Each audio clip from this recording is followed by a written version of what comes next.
Ready. Okay, great. Okay, so I think we can get started. Okay,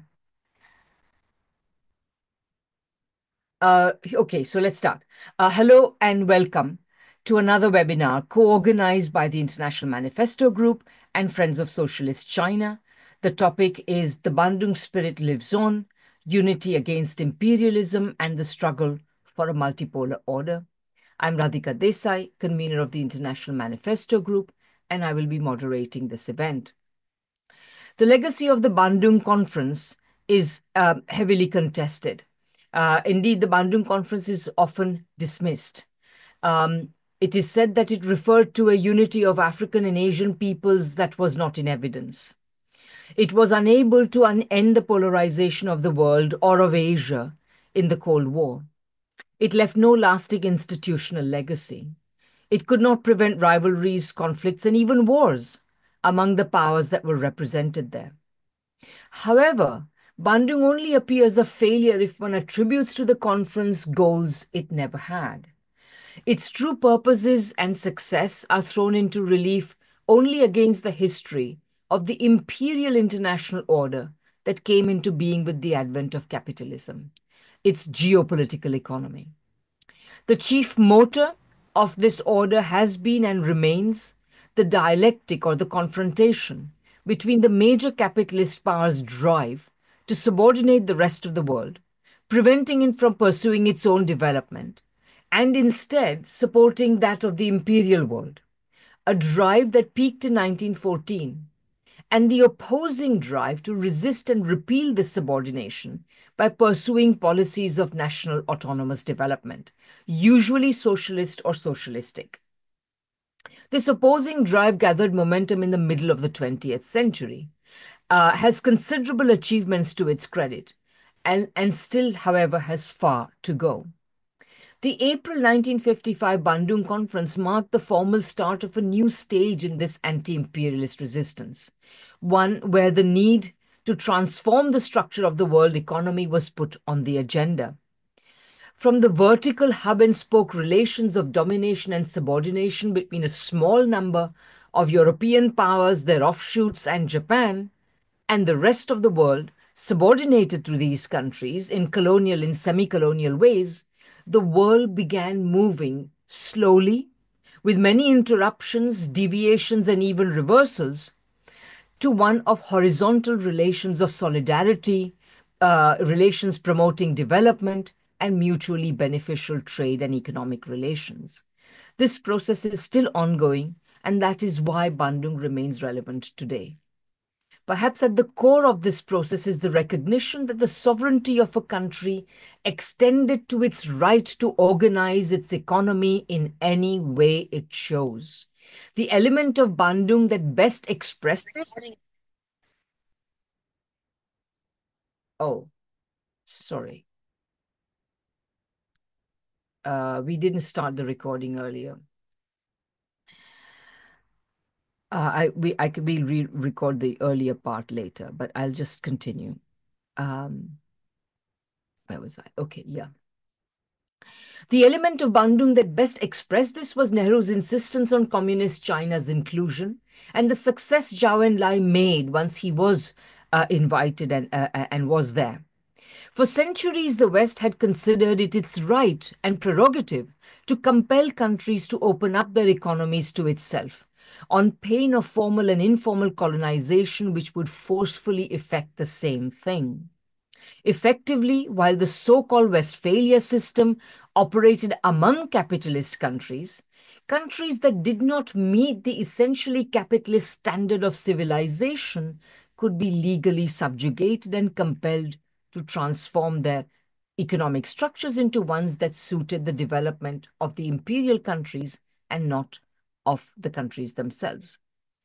If the national and socialist revolution that forced decolonization on the world's agenda were to mean anything, they were to mean refusing this sort of principle, this standard of civilization principle above all. A decade before Bandung, the United Nations Charter had accepted the principles of equal sovereignty, prohibition of force in settling disputes, and non interference in domestic affairs, effectively economic sovereignty. The previous year, the year before the Bandung Conference, India and China had signed the Panchsheel Agreement, underlining the five principles of peaceful coexistence, including not only the broad principles of the UN Charter, but also cooperation for mutual benefit, insisting, therefore, that countries with different, in effect, capitalist or socialist political systems were not to be shunned. That is, even socialist countries were not to be shunned. The importance of this cannot be overemphasized at our historical moment today, when the vast majority of the world's people was in the historical moment of that time, when the vast majority of the world's people was in the process of recovering its sovereignty, which meant nothing if not economic sovereignty. Only by modifying, reversing, and repealing the allegedly liberal free market principles, which the imperial world had sought to impose on the colonized world, was any sort of development possible. Respect for the right of nations to pursue development through the economic forms that best suited them was the most important right they had to assert. Denying such development and such a right with all the power that remained in their hands remained, of course, the overriding purpose of the imperial powers. That is what the Cold War was about. It was not about communism, or it was about communism only in the sense that communism was simply the strongest challenge to imperialism at that time, and still remains so. And it was one in line. It was a part of the history of imperialism that neither began nor ended with the Cold War, which is why the West has continued, indeed recharged its imperial drive since the formal end of the original Cold War, and of course has kept threatening to start new ones, indeed has started new ones. Bandung therefore remains relevant today because these battles are closer to victory chiefly through the processes it was convened to further. Today, the decline in the power of the imperial world is accelerating that of China. Accelerating, and that of China, China's rise in particular, is also accelerating.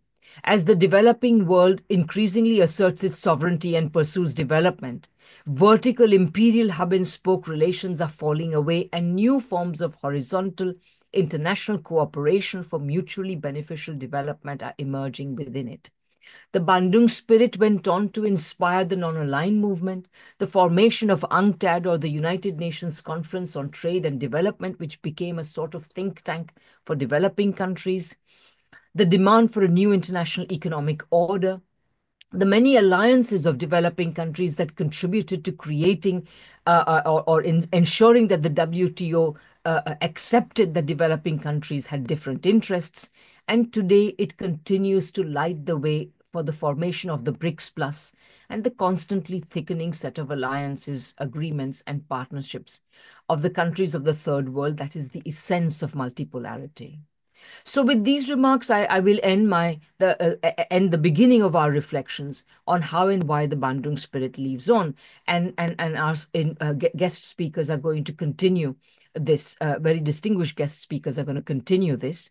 I will introduce them one by one. They will each speak for about 10 minutes, and then after they have spoken, we will have opportunity for questions and answers at the end of the presentation. Meanwhile, please make sure that you are muted if you're not one of the speakers. Okay, so our first speaker will be Ben Norton, joining us from Beijing. As most people will know, Ben is the very well-known and much-loved editor of the Geopolitical Economy Report website. So Ben, please go ahead. Thanks for having me. It's a real pleasure being here. So I have a long preparation and too little time to speak, so I'm going to go ahead and go straight into that and share my screen. Can everyone see this?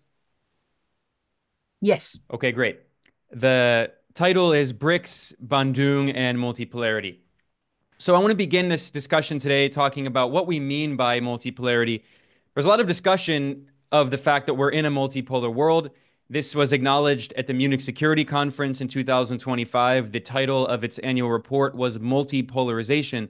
Yet there's not a lot of debate about what it means to be in a multipolar world. There's a kind of a superficial international relations understanding of multipolarity, which is simply a world with multiple poles of different powers. But China's foreign minister Wang Yi gave a very interesting and I would say historic speech at the Munich Security Conference in February, and he articulated China's vision, which I think is shared by many countries in the global south. And he articulated four main points, four characteristics. One, equal treatment of all countries. Two, respect for international law.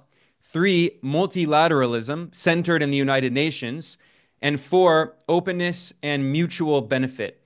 Now, point three is important because China and other countries in the global south, especially in BRICS, have emphasized the role of the United Nations at the center of an international law based system.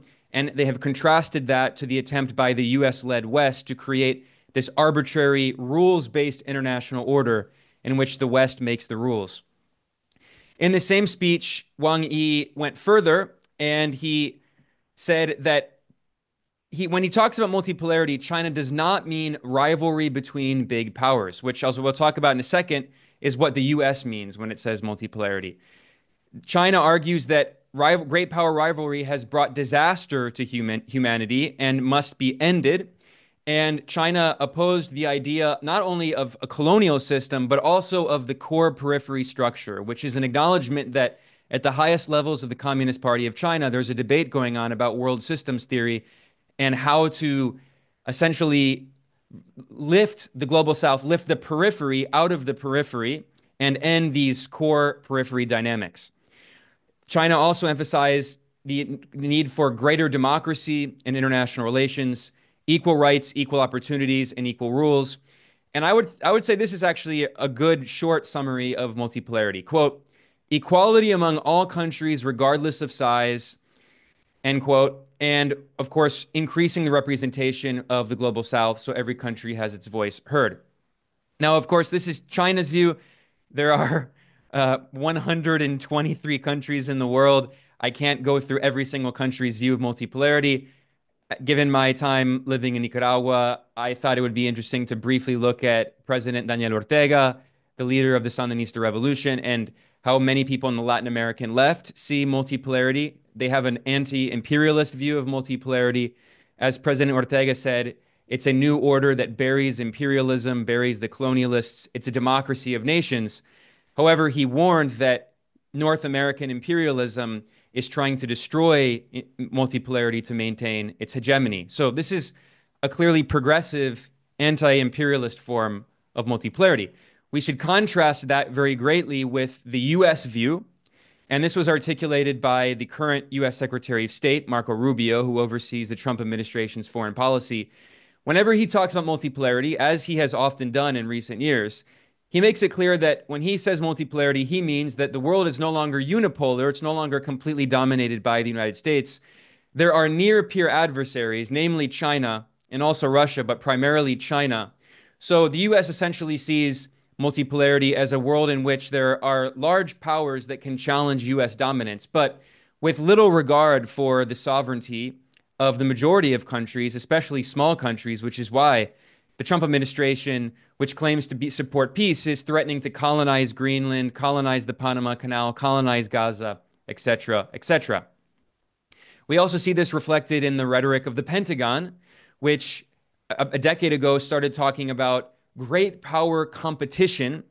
And when they talk about multipolarity, they really mean it in a very different way, which is why I wanted to begin with this discussion, because when the Munich Security Conference, when it brings together leaders of Western imperialist nations to talk about multipolarization, they have a very different view of it than the global majority. And this is because it's a response to the end of US unipolarity. It was always known that US global domination would never last. This was spelled out very clearly by the neoconservative Washington Post columnist Charles Krauthammer in 1990 in his famous op-ed on the unipolar moment. The subhead was "Enjoy it now.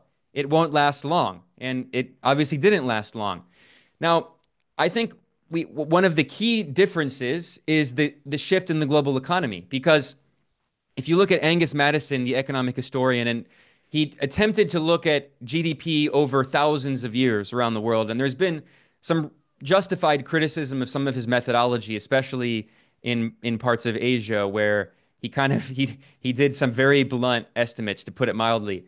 But the point is that if you even look at his Eurocentric study attempt to do this historical GDP analysis, he showed that as recently as the early 19th century, the global south made up the majority of the global economy, which makes sense. The global south represents the majority of the global population.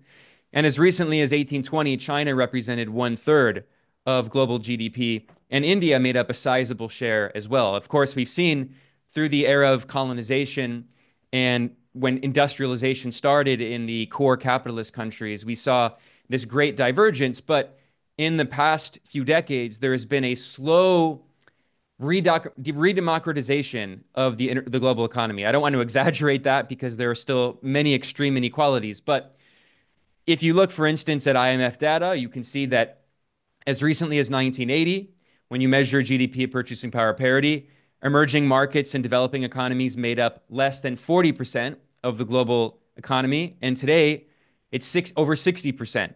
And the share of advanced economies has fallen. So this is a market shift. However, I would not be too overtly optimistic when it comes to this, because if you remove China from the data, in reality, what you see is there hasn't been a significant shift in global share of GDP. Now, obviously, there are many problems with GDP. We know that Western financialized economies, like the US economy, where 20% of GDP, according to official data, comes from the FIRE sector, finance, insurance, real estate, their GDPs are very heavily inflated. But regardless, the point is that it's really the rise of China that has been one of the biggest shifts that we need to talk about when we talk about this increasing democratization of the global economy. China is now the world's largest economy. It has been so when you measure its GDP at purchasing power parity. It has been so since 2016, for almost a decade now. And it represents nearly 20% of global GDP compared to the US, which is under 15% and shrinking. I talked about the problems with GDP. I don't have time to get into it. It doesn't take into account inequality. You can have a fast-growing economy, but increasing inequality. And if that growth concentrates to a small handful of rich oligarchs, then it's not really benefiting most people. So an even more important measurement would be manufacturing output. China is now the world's manufacturing superpower, representing over a third of global manufacturing gross production. And what's striking about this is, if you go back and read world systems theory analysts and dependency theory analysts, I recently went back and read Samir Amin's World Accumulation on a World Scale, which was written starting in the 50s and updated in the 60s and published in the early 70s. And he constantly emphasized how even if you have high rates of GDP growth in the periphery of the world system, these countries will not be able to catch up, if you will, to the developed countries, the advanced imperialist countries, simply because the productive forces are not advanced enough. Because the imperialist countries of the core, of the center of the world system, have monopolies on advanced forms of production and advanced technologies, and use control over intellectual property rights to prevent the global south from getting access to those advanced forms of production. And now use tariffs and export restrictions, as we see with the US trade war in China. What's striking about this chart, if you look at global manufacturing output, is you can see that still it is the imperialist countries that do dominate most of global manufacturing still today, despite the relative growth in developing economies in the global south. So again, this shows one of the problems with GDP. Their two exceptions are China, the mainland and Taiwan province, and also India. And India has been making some progress, although it's still at a very basic level of an industrialization. And the reason that it's largely represented here is because it's such an enormous country with 1.4 billion people that it does represent a large share of global manufacturing, but it's not very high in the global division of labor, like China has been moving up. So, when we look back at world systems analysis, we can see that, there has been a slight move of some larger economies out of the periphery into the semi-periphery with some slightly more advanced forms of production. But still, when you exclude China and maybe Russia to an extent, most of these countries that are in the semi-periphery are still significantly, subordinated to the core countries in the international division of labor. And the reason I wanted to show this map is I think what's very interesting is if you look at these countries that are in the semi-periphery, what are these countries? These are the BRICS. I mean, Brazil, Russia, India, China, South Africa, and now new countries that have joined, including Iran, including Indonesia is now a full member as well. And BRICS has continued to expand. It's now 54.6% of world GDP when it's measured at purchasing power parity. And it's also now over half of the world population. I'm sorry, this is a typo. I'm sorry, it's not 54.6. That's the percentage of the world population. It's 42.2%. Typo here. BRICS is now 42.2% of world GDP and 54.6% of the global population. But, as I start to conclude here, but, Western critics say that there are so many internal contradictions in BRICS, it can't possibly challenge, the Western domination of the global order. They point to, India and China's conflicts, although India and China have resolved some of these conflicts, especially last year before the 2024 BRICS summit in Kazan, Russia. They resolved some important border disputes. Iran and the UAE, which are in many ways adversaries, are both members of BRICS, and Saudi Arabia was invited. Turkey was invited to join. It hasn't given an answer, but it's a member of NATO. Vietnam was invited and has expressed interest. Vietnam has differences with China, although China and Vietnam have also resolved many of their differences and are moving closer together. And there's been, Western observers have pointed out that Brazil has been afraid of upsetting the U.S. Egypt is a U.S. ally. India, plays both sides. It's non-aligned, but has good relations with the U.S. Certainly, the UAE has historically been a U.S. ally. So, there If you are could these wrap internal up soon, contradictions. Ben. Yeah, I think many of them are exaggerated. But I mean, let's go back to Bandung and look at Bandung's internal contradictions. I mean, history does not move linearly in one neat direction. I mean, it's often forgotten because we look at it with rosy retrospection. But if you go back to 1955, you had Marxist-Leninist states represented at the Bandung Conference, including the People's Republic of China and the Democratic Republic of Vietnam, North Vietnam. But you also had South Vietnam. Obviously, South Vietnam and North Vietnam had some very violent disagreements, but were both at Bandung. You also had monarchies like Saudi Arabia, Afghanistan, even Iran of the Shah attended. India and Pakistan, adversaries, were both there. India was very suspicious of China in many ways, despite, they did make diplomatic breakthroughs, but India under Nehru saw itself largely as a leading voice in the third world. Despite those differences, they were both present. And Japan, which colonized so much of Asia, was also present, along with some unofficial U.S. representatives. And I should point out that even Latin America was absent, was not present at all at this conference. So I don't have time to get through the rest of my presentation here, but just wrapping up in the last minute. I mean, the point I'm getting at here is that despite all of these contradictions and differences, there are so many common points of unity of these countries that bring them together in common interests, seeking a more democratic international order in which they actually have more opportunities to pursue their own independent paths of development. And I think Brazil, which is the 2025 chair of BRICS, said it very clearly and very well in the website that it created for BRICS, which is that their goals are strengthening global South cooperation and more inclusive and sustainable governance. And I would add de-dollarization and the attempt to create a new international monetary and financial system, which was discussed at the BRICS summit in 2024. The fact that Russia is now part of BRICS is very important because, of course, the Soviet Union was not part of the non-aligned movement and it was not part of the Bandung Conference. And the fact that Russia has now essentially joined the global South and the global majority is of very deep historical significance. And this is my last slide. So I think, this moment more than ever just shows the desperate need for a new international economic order and how one of the weaknesses of Bandung was it focused on political unity, but there were not the mechanisms created for a global structural economic transformation. And China can help to provide the conditions for that, but of course it can't do that alone. And we need more revolutionary movements in the global South. And BRICS can be a platform. It's not going to do it magically and solve all of these problems, but it can be a platform like Bandung was a platform to support anti-colonial struggles and revolutionary movements in the global South. Thanks for having me. Thank you so much, Ben, for that very informative and fact-filled presentation. Really important and interesting to emphasize that the differences do not, among the various Bandung countries and today's multipolar world, within the multipolar world, do not erase a commonality of purpose. Thank you so much. Okay, our next speaker is Tings. You'll notice that we are giving our Beijing speakers the first dibs because it's really late in Beijing now. So, Tings, thank you for coming again, and please go ahead. Oh, sorry, and I should introduce Tings. Sorry, very sorry, Tings. 1 second, please. Tings Chak is the Asia coordinator of the Tricontinental Institute. Please go ahead, Ting. Thank you very much, Jatrika. And thank you to Manifesto Group and the Friends of Socialist China for the invitation and all the esteemed panelists in this event.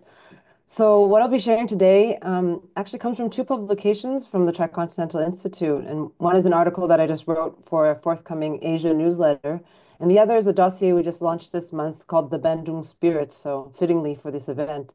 And they're both available on our website at thetricontinental.org if anyone's interested. But with that shameless promotion aside, I'll get started with what I want to share today.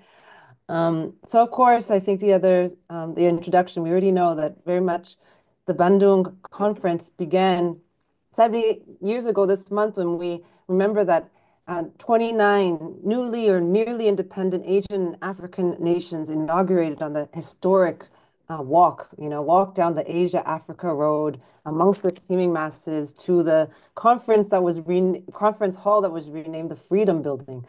That's an image that is very strong that, reminded us of leaders declaring that the peoples of the third world had risen after centuries of colonial domination. But it's important, as Ben noted, that there wasn't a consensus yet on the future of what these countries were marching towards. Participants range from U.S. military allies like Turkey and the Philippines to non-aligned states such as Indonesia, Egypt, and India, newly communist nations like North Vietnam and China, and others that were suspicious and even called out Soviet communism and I quote, another form of colonialism, like then Ceylon. So unity amid such diversity seemed quite elusive. And the Indonesian President Sukarno, in his opening address, declared, and I quote, colonialism is not dead. And he noted the different forms of economic, intellectual, and physical control by foreign powers. And he continued to say that it's the opposition to colonialism or this lifeline of imperialism is what brings unity amongst those people, gives unity amid such diversity. And he also said, and I think it's quite beautiful, is that he said, we have so much in common, and yet we know so little of each other. And I think the fact that they could convene such diverse countries to be able to find a common ground at any level is one of the testaments to the success. And of course, Rathak also mentioned, the role of the PRC represented by Zhou Enlai in that meeting, which was the first international conference that the PRC, as a newly, communist country, really was able to show itself on the international stage. And he played a crucial role, and he helped promote the principle of seeking common ground while reserving differences. And so the fact that the conference came out with a unanimous adoption of the 10-point declaration, emphasizing, sovereign equality, non-aggression, non-interference, equality and mutual benefit, and peaceful coexistence, that remains a cornerstone of what we see in global South diplomacy.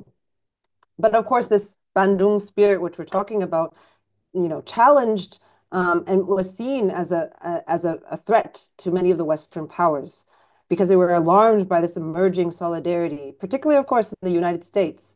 And they saw this conference as inherently anti-Western. In fact, the U.S. Secretary of State, John Foster Dulles, explicitly feared China's presence in his invitation because it would be seen as an opportunity to spread communism amongst the naive anti-colonial nations, is what he said. So we saw in the years and decades that followed, Western powers violently countered the Bandung's ideals through the covert operations and coups, including, of course, the CIA-backed coup against Sukarno a decade later.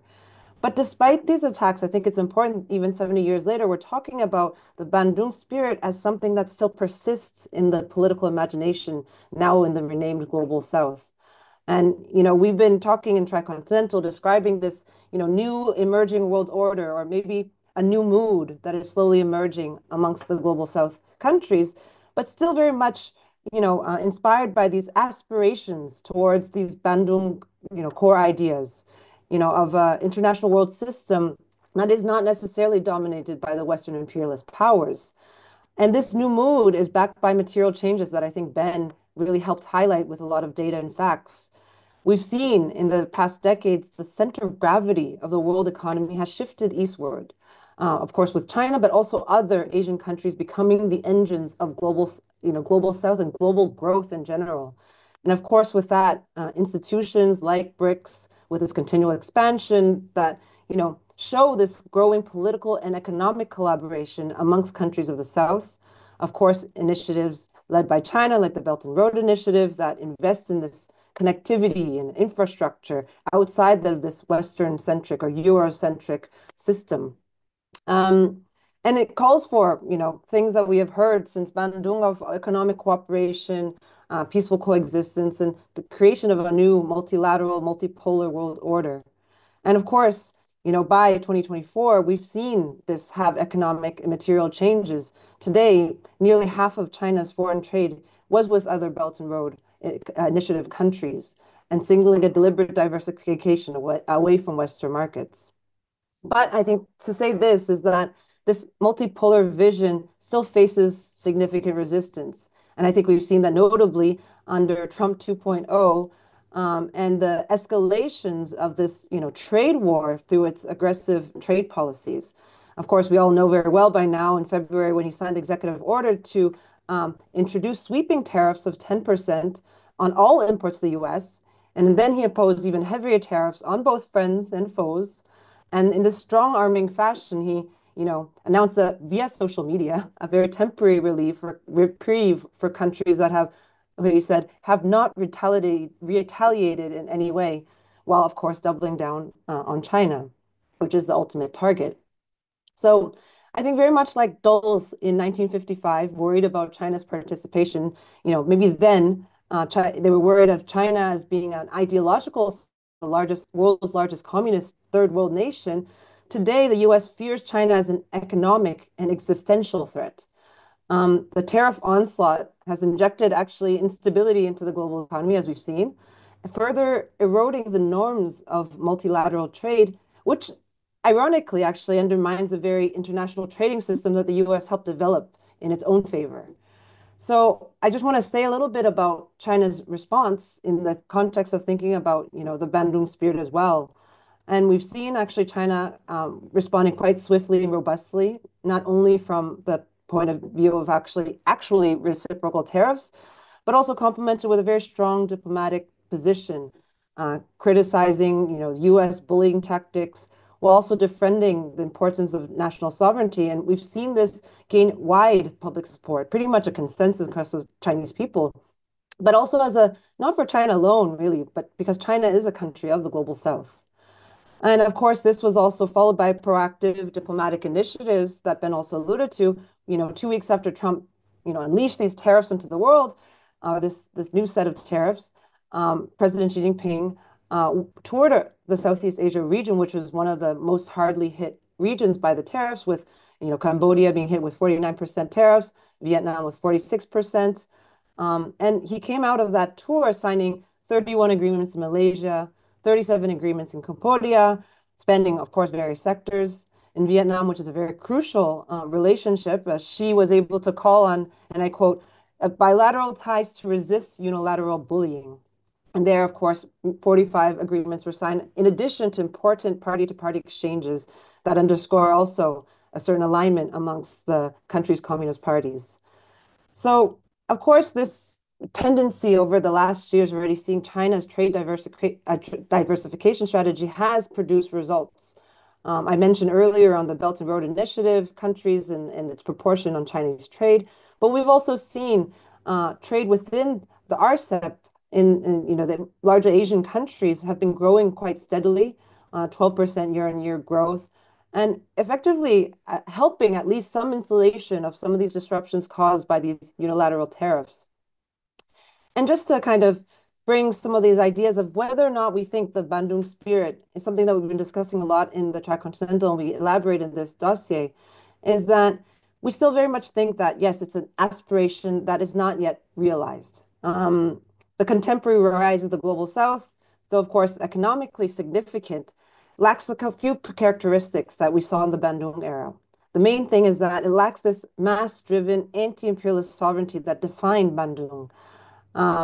What I described even in the opening scene, of that walk, the famous walk where the teeming masses were there, part of the large and mass-based anti-colonial movements and revolutionary moments across the third world.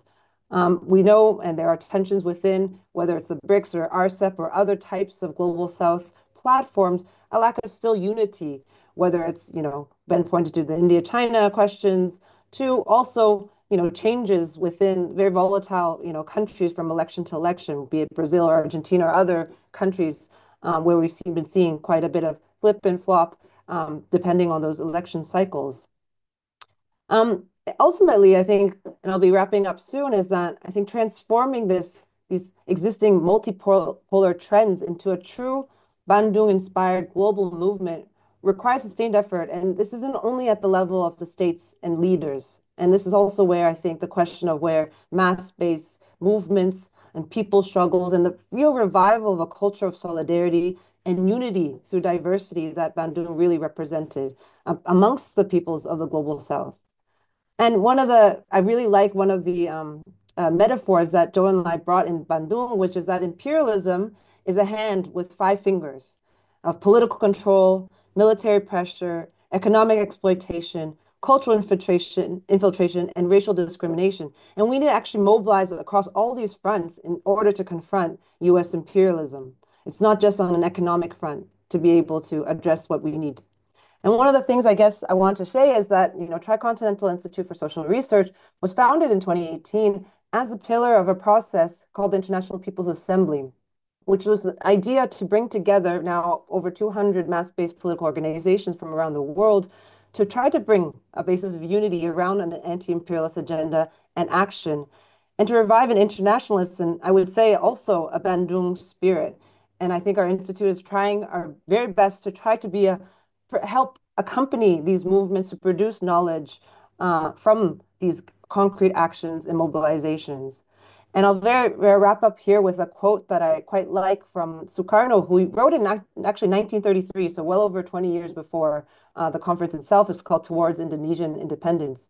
And I quote, "In the Bantang or the bull of Indonesia, if the Bantang of Indonesia can work together with the Sphinx of Egypt and the Nandi ox of the country of India, with the dragon of the country of China and the champions of independence of other countries, the Bantang of Indonesia can work together with all the enemies of international capitalism and imperialism around the world. Oh, surely the end of international imperialism is coming fairly soon." And so with that, I'd like to close and say, may we see and build a true revival of this Bandung spirit to help guide the people's and organized efforts towards this genuine solidarity, sovereignty, and a truly multipolar future. And of course, to the eventual and necessary end to imperialism. Thank you very much. So much things that was really historically, you sort of evoked the historical moment and the various actors that created Bandung so well. And you remind me that, of course, before Bandung, we also had in the 1920s and 30s communist-sponsored movements to bring together third world countries, still colonial countries, but independent leaders of the independence movements, including meetings of the League Against Imperialism, which I think was a meeting already by the late 1920s, if not before.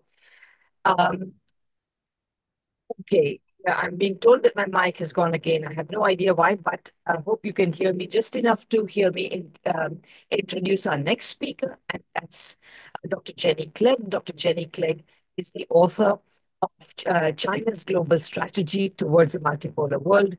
So go ahead, Jenny.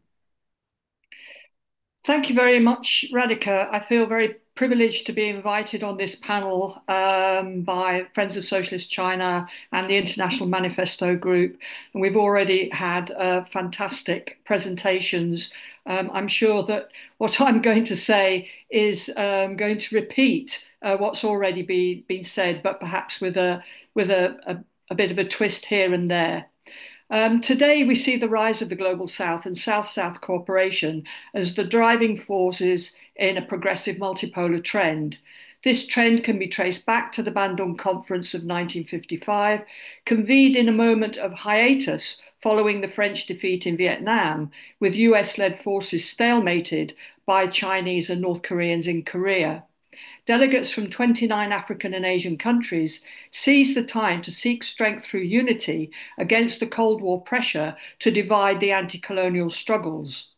Their stated aims of cooperation embraced the 5 principles of peaceful coexistence, which have run through the twists and turns of the anti-imperialist movement up to today. These principles did not fall out of the skies. In 1949, the People's Republic of China, drawing on China's own negative experience of imperialism, adopted a different type of foreign policy based on equality, mutual benefit, and mutual respect for territory and sovereignty. It was this that Foreign Minister Zhou Enlai brought to Nehru as a basis for agreement on how to handle the all-important India-China relationship. In the imperialist Cold War mindset at the time, India's peacefully negotiated route to independence was to be pitted against armed revolution exemplified by China. Which route now would the rising anti-colonial movements in Africa follow? Bandung stood against division for a new way of mutual support, whatever route to independence was taken. The 5 principles drew out what was implicit in the UN Charter and its call for peace, adding to the commitment to sovereign equality and territorial integrity, those of mutual benefit, non-interference, mutual non-aggression, and peaceful coexistence. It is important to understand that these are principles, not policy. Existing in the realm of aspiration and vision, how they are put into practice depends on material circumstances. The idea of principle, or yuanzi in Chinese, is that of foundation serving to guide behavior. For example, its socialist state is based on the 4 cardinal principles of adhering to the leadership of the Communist Party, Marxism, Leninism, Mao Zedong thought, and so on. In a similar way, the 5 principles are the ground on which the world's many varied states can work out, through negotiation, the specifics of how to relate to each other in given circumstances. In the hurly-burly of imperialist and anti-imperialist struggle between states, the application of the principles has only ever been partial, fragmented, and uneven, most consistently pursued by China.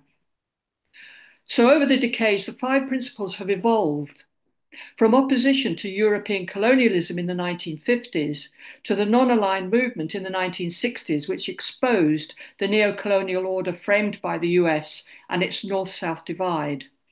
Then moving on to formulate demands for a new international economic order of mutual benefit in the 1970s. The trend grew with countries from Central and South America and the Caribbean joining. In the 1980s and 1990s, interests diverged between the newly industrializing and deeply indebted states. Nevertheless, developing countries began to promote South-South cooperation through regional organizations such as ASEAN, Mercosur, the African Union, going on to link into cross-regional organizations such as the Shanghai Cooperation Organization, the Forum of Africa, China-Africa Cooperation, the China-Arab States Economic Forum, and so on, in which China and the 5 principles began to play a more prominent role.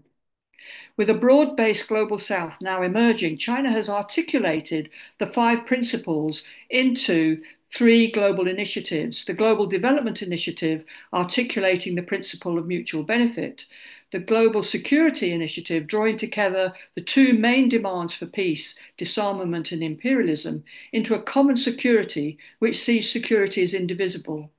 This understanding that no state can make itself secure at the expense of others was the basis for China's peace proposal on the Ukraine conflict, requiring that the security concerns of both sides be taken on board.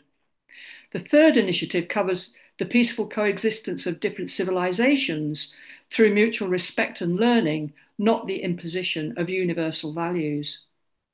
These initiatives, taken together, comprehensively address the equality in relations between states. advancing an alternative rules or principles-based order, which contrasts with that of liberal internationalism, in which the principles of democracy, human rights, and individual freedom override sovereignty, equality, mutual benefit, and mutual respect for security. Today, the Global Security Initiative is supported by 120 countries, with 110 supporting the China-Brazil-Ukraine Peace Initiative, and 100 countries and international organizations support the Global Development Initiative.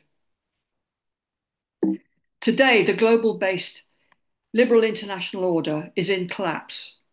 The West's leadership is in crisis. In the first place, its moral authority finally died a death, along with 50,000 Palestinians. Biden's crusade for democracy against autocracy, pouring weapons into Ukraine, has failed spectacularly.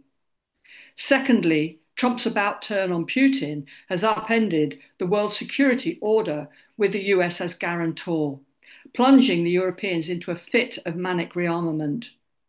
Then thirdly, there are Trump's tariffs, causing the biggest disruption of global trade seen in nearly a century, launching the US into an economic trial of strength with China. Weaponizing trade, he seems to seek to divide not just the global South, but the world, and that is dividing everybody just from China. His tactic will surely incentivize developing countries to intensify trade within and between their own regions. Much depends on China. Can it now bring its potentially vast market into play to sustain a counter growth? In the short term, things will be difficult, but in the longer term, for countries in the global South to choose China is to choose to leapfrog into a digitized and green future. For Trump, multipolarity is the law of the jungle, as Ben pointed out. But for the global South, the search is on for a rules-based order of equality and win-win. Europe is on the horns of a dilemma. It is too far behind technologically and cannot but rely militarily on the US turned rogue for battlefield control from space. But what Europe wants is multilateralism. It needs rules to function.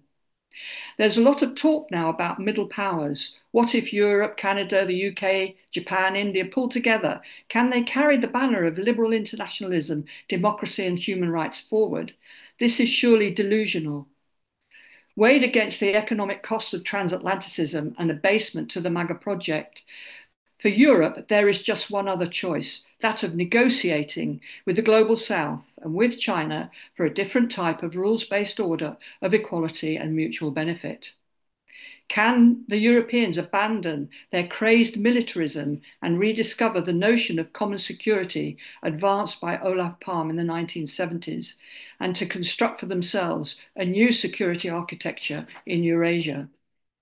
These middle powers will no doubt stay in a model for some time. As economic momentum gathers in the global South, will it be strong enough to draw the Europeans and the others into an alternative, negotiated, multipolar trend? The choices are growing more stark. The Bandung vision always understood imperialism was the root cause of war, and opposition to imperialism imposition the foundation for peace. China has now taken the lead in standing up to Trump. The US and the Europeans, too, have to be taught how to negotiate. And I was going to add one thing more about the Bandung Conference, but I think Ben put it far better than I will. We have to understand that it was not a gathering of socialist or socialist-oriented states. Some, like the kingdoms of Afghanistan and Cambodia and the Ethiopian Empire, retained feudalistic trappings. Today, we again need a movement of the broadest unity to draw the line on imperialism's latest coercive term and for a new type of multipolarity as the Bandung envisioned of equality and peace. So much, Jenny. That was really a great way of underlining the relevance of Bandung today in the context of increasing aggression of the West, rise of China. Thanks very much. Our next speaker is Isaac Saini. Isaac is Black and Cuba, he's a specialist in Cuba and Black Studies, and he's a professor at Dalhousie University in Canada. Isaac, please go ahead. Yes. First, I'd like to say my great appreciation to be invited to be on this panel at such an important anniversary, especially when the world is going through tectonic shifts that represent ontological and epistemological challenges to the West and Eurocentric domination of the world. As a historian, what I would like to focus on here is the emergence of what we can call the radical wing of the Bandung or the Third World Project, which is tricontinentalism, right? And it's important. We've already heard people talk about the need for an anti-imperialist revolutionary movement, and I think the tricontinental movement that emerged out of the Bandung movement, so to speak, and coming out of Cuba in 1966, is a very important historical development that we need to reflect on. The Solidarity Conference of the Peoples of Africa, Asia, and Latin America, more widely known as the Tricontinental Conference, convened in Havana, Cuba in the early days of 1966. It was the largest international revolutionary gathering ever, perhaps, with more participants than had attended even the grand Soviet-led Communist International Congresses of the interwar years. From January 3rd to the 15th of 1966, 512 delegates and 270 observers and guests discussed and debated anti-imperialist and anti-neocolonial theory, practice, and strategy. Okay. The strategy. The objective, nothing less than to unite the so-called third world struggles for national liberation and social emancipation. It was a symbol of the peak of the global anti-colonial movement, and the tricontinental's defining characteristics was its popular nature. As one journalist of the time memorably remarked, quote, the delegates were not governmental representatives and therefore not bound by the public policies of their home countries. Indeed, they were committed to militantly revolutionarily standing in world affairs, end of quote. The Tricontinental was part and parcel of the wave of anti-colonial, national liberation, revolutionary struggles and movements that swept Africa, Asia, and Latin America, and the Caribbean in the aftermath of the Second World War. Critical in its spirit was obviously the 1955 Bandung Conference. We also have various meetings of the Afro-Asia Solidarity Organization, and of course, the formation of the Non-Aligned Movement in 1961. Together, these developments marked the emergence of the Third World Project, which at times referred to the newly decolonized countries of Asia and Africa and of Latin America. The Third World Project sought to ameliorate colonialism and imperialism within the existing interstate and world economy. In short, it aimed to change the balance of power between the North and South by reforming the international order. An offspring of the Third World Project, the Tricontinental went beyond the goal of more reform, seeking not only to radically change the relationship between the Third World and the West, but also to transform in a truly revolutionary manner Third World societies. The Moroccan socialist Mendy Ben Barker, the principal architect and organizer of the Tricontinental Conference that was held in Havana in 1966, explicitly articulated the meeting's revolutionary objective was to blend the two great currents of world revolutions, that which was born in 1917 with the Russian Revolution, and that which represents the anti-imperialist and national liberation movements of today. End of quote. Thus, the Tricontinental can perhaps be viewed as a logical outcome of the deepening anti-imperialist struggles of the 1960s. While Bandung marked the origins of post-colonialism as a self-conscious political philosophy, the Tricontinental represented a more developed version, as some argued. Emerging out of the turbulent 60s, the Tricontinental seemed to be at the apex of the coming world revolution. We wish it had unfolded. The Algerian and Cuban revolutions had ushered in the 1960s, while the raging Vietnam War and resistance of the Vietnamese to the United States was a singular conflict that defined it. Moreover, across Latin America and Africa, there were a series of armed struggles, from insurgencies in Bolivia, Uruguay, and Venezuela to wars of national liberation being waged in Angola, Guinea-Bissau, South Africa, and Zimbabwe. The United States itself, viewed as a chief imperialist power, was also engulfed in a revolutionary wave, epitomized by the growing international stature of the Black Panther Party. Indeed, revolutionary fervor and possibility gripped the imagination of the world. And I always like telling my students in my courses about the revolutionary optimism of the 1960s. I don't have time to go into, but I think it's important, and Professor Desai pointed out that the Bandung itself comes out of a series of, reflects the spirit of a series of conferences organized not only in the wake of the Russian Revolution, but there's also Pan-African congresses and so forth that unfold as well, that are very critical and so forth. The call for tricontinental revolution the call for a tricontinental revolutionary gathering reflected the growing and increasingly irreconcilable divisions between radical and conservative wings of the Third World Project. And we've heard that mentioned already. National liberation of the Third World was now seen as indivisibly fused with social transformation within Third World countries. Now, I want to make a point, and I think it's important to bear in mind. We talk about movements, we talk about grand processes, but history is made by people of flesh and blood. And I think it's important to basically pay homage to Mendy Ben Barker as a socialist leader who was central to this, who envisioned and wanted to merge third world liberation with socialist revolution. In seeking to unify third world revolutionaries, he warned of the dangers of neocolonialism, arguing that meaningful decolonization required a revolutionary break with the existing order. The coming conference, that is the 1966 conference, represented not only for him, not only the radical trend within third worldism, but also the definitive alignment with a radical anti-imperialism located firmly in the socialist camp. The alignment of the revolutionary wing of the anti-colonial movement with the socialist world was unequivocal, despite the need to navigate the challenges posed by the contradictions that have already been spoken about that existed. However, while the divergent views and approaches of these existed within the anti-colonial national liberation struggles, it represented a very particular challenge, right, in terms of achieving unity among third world revolutionaries. And these challenges were not viewed as insurmountable.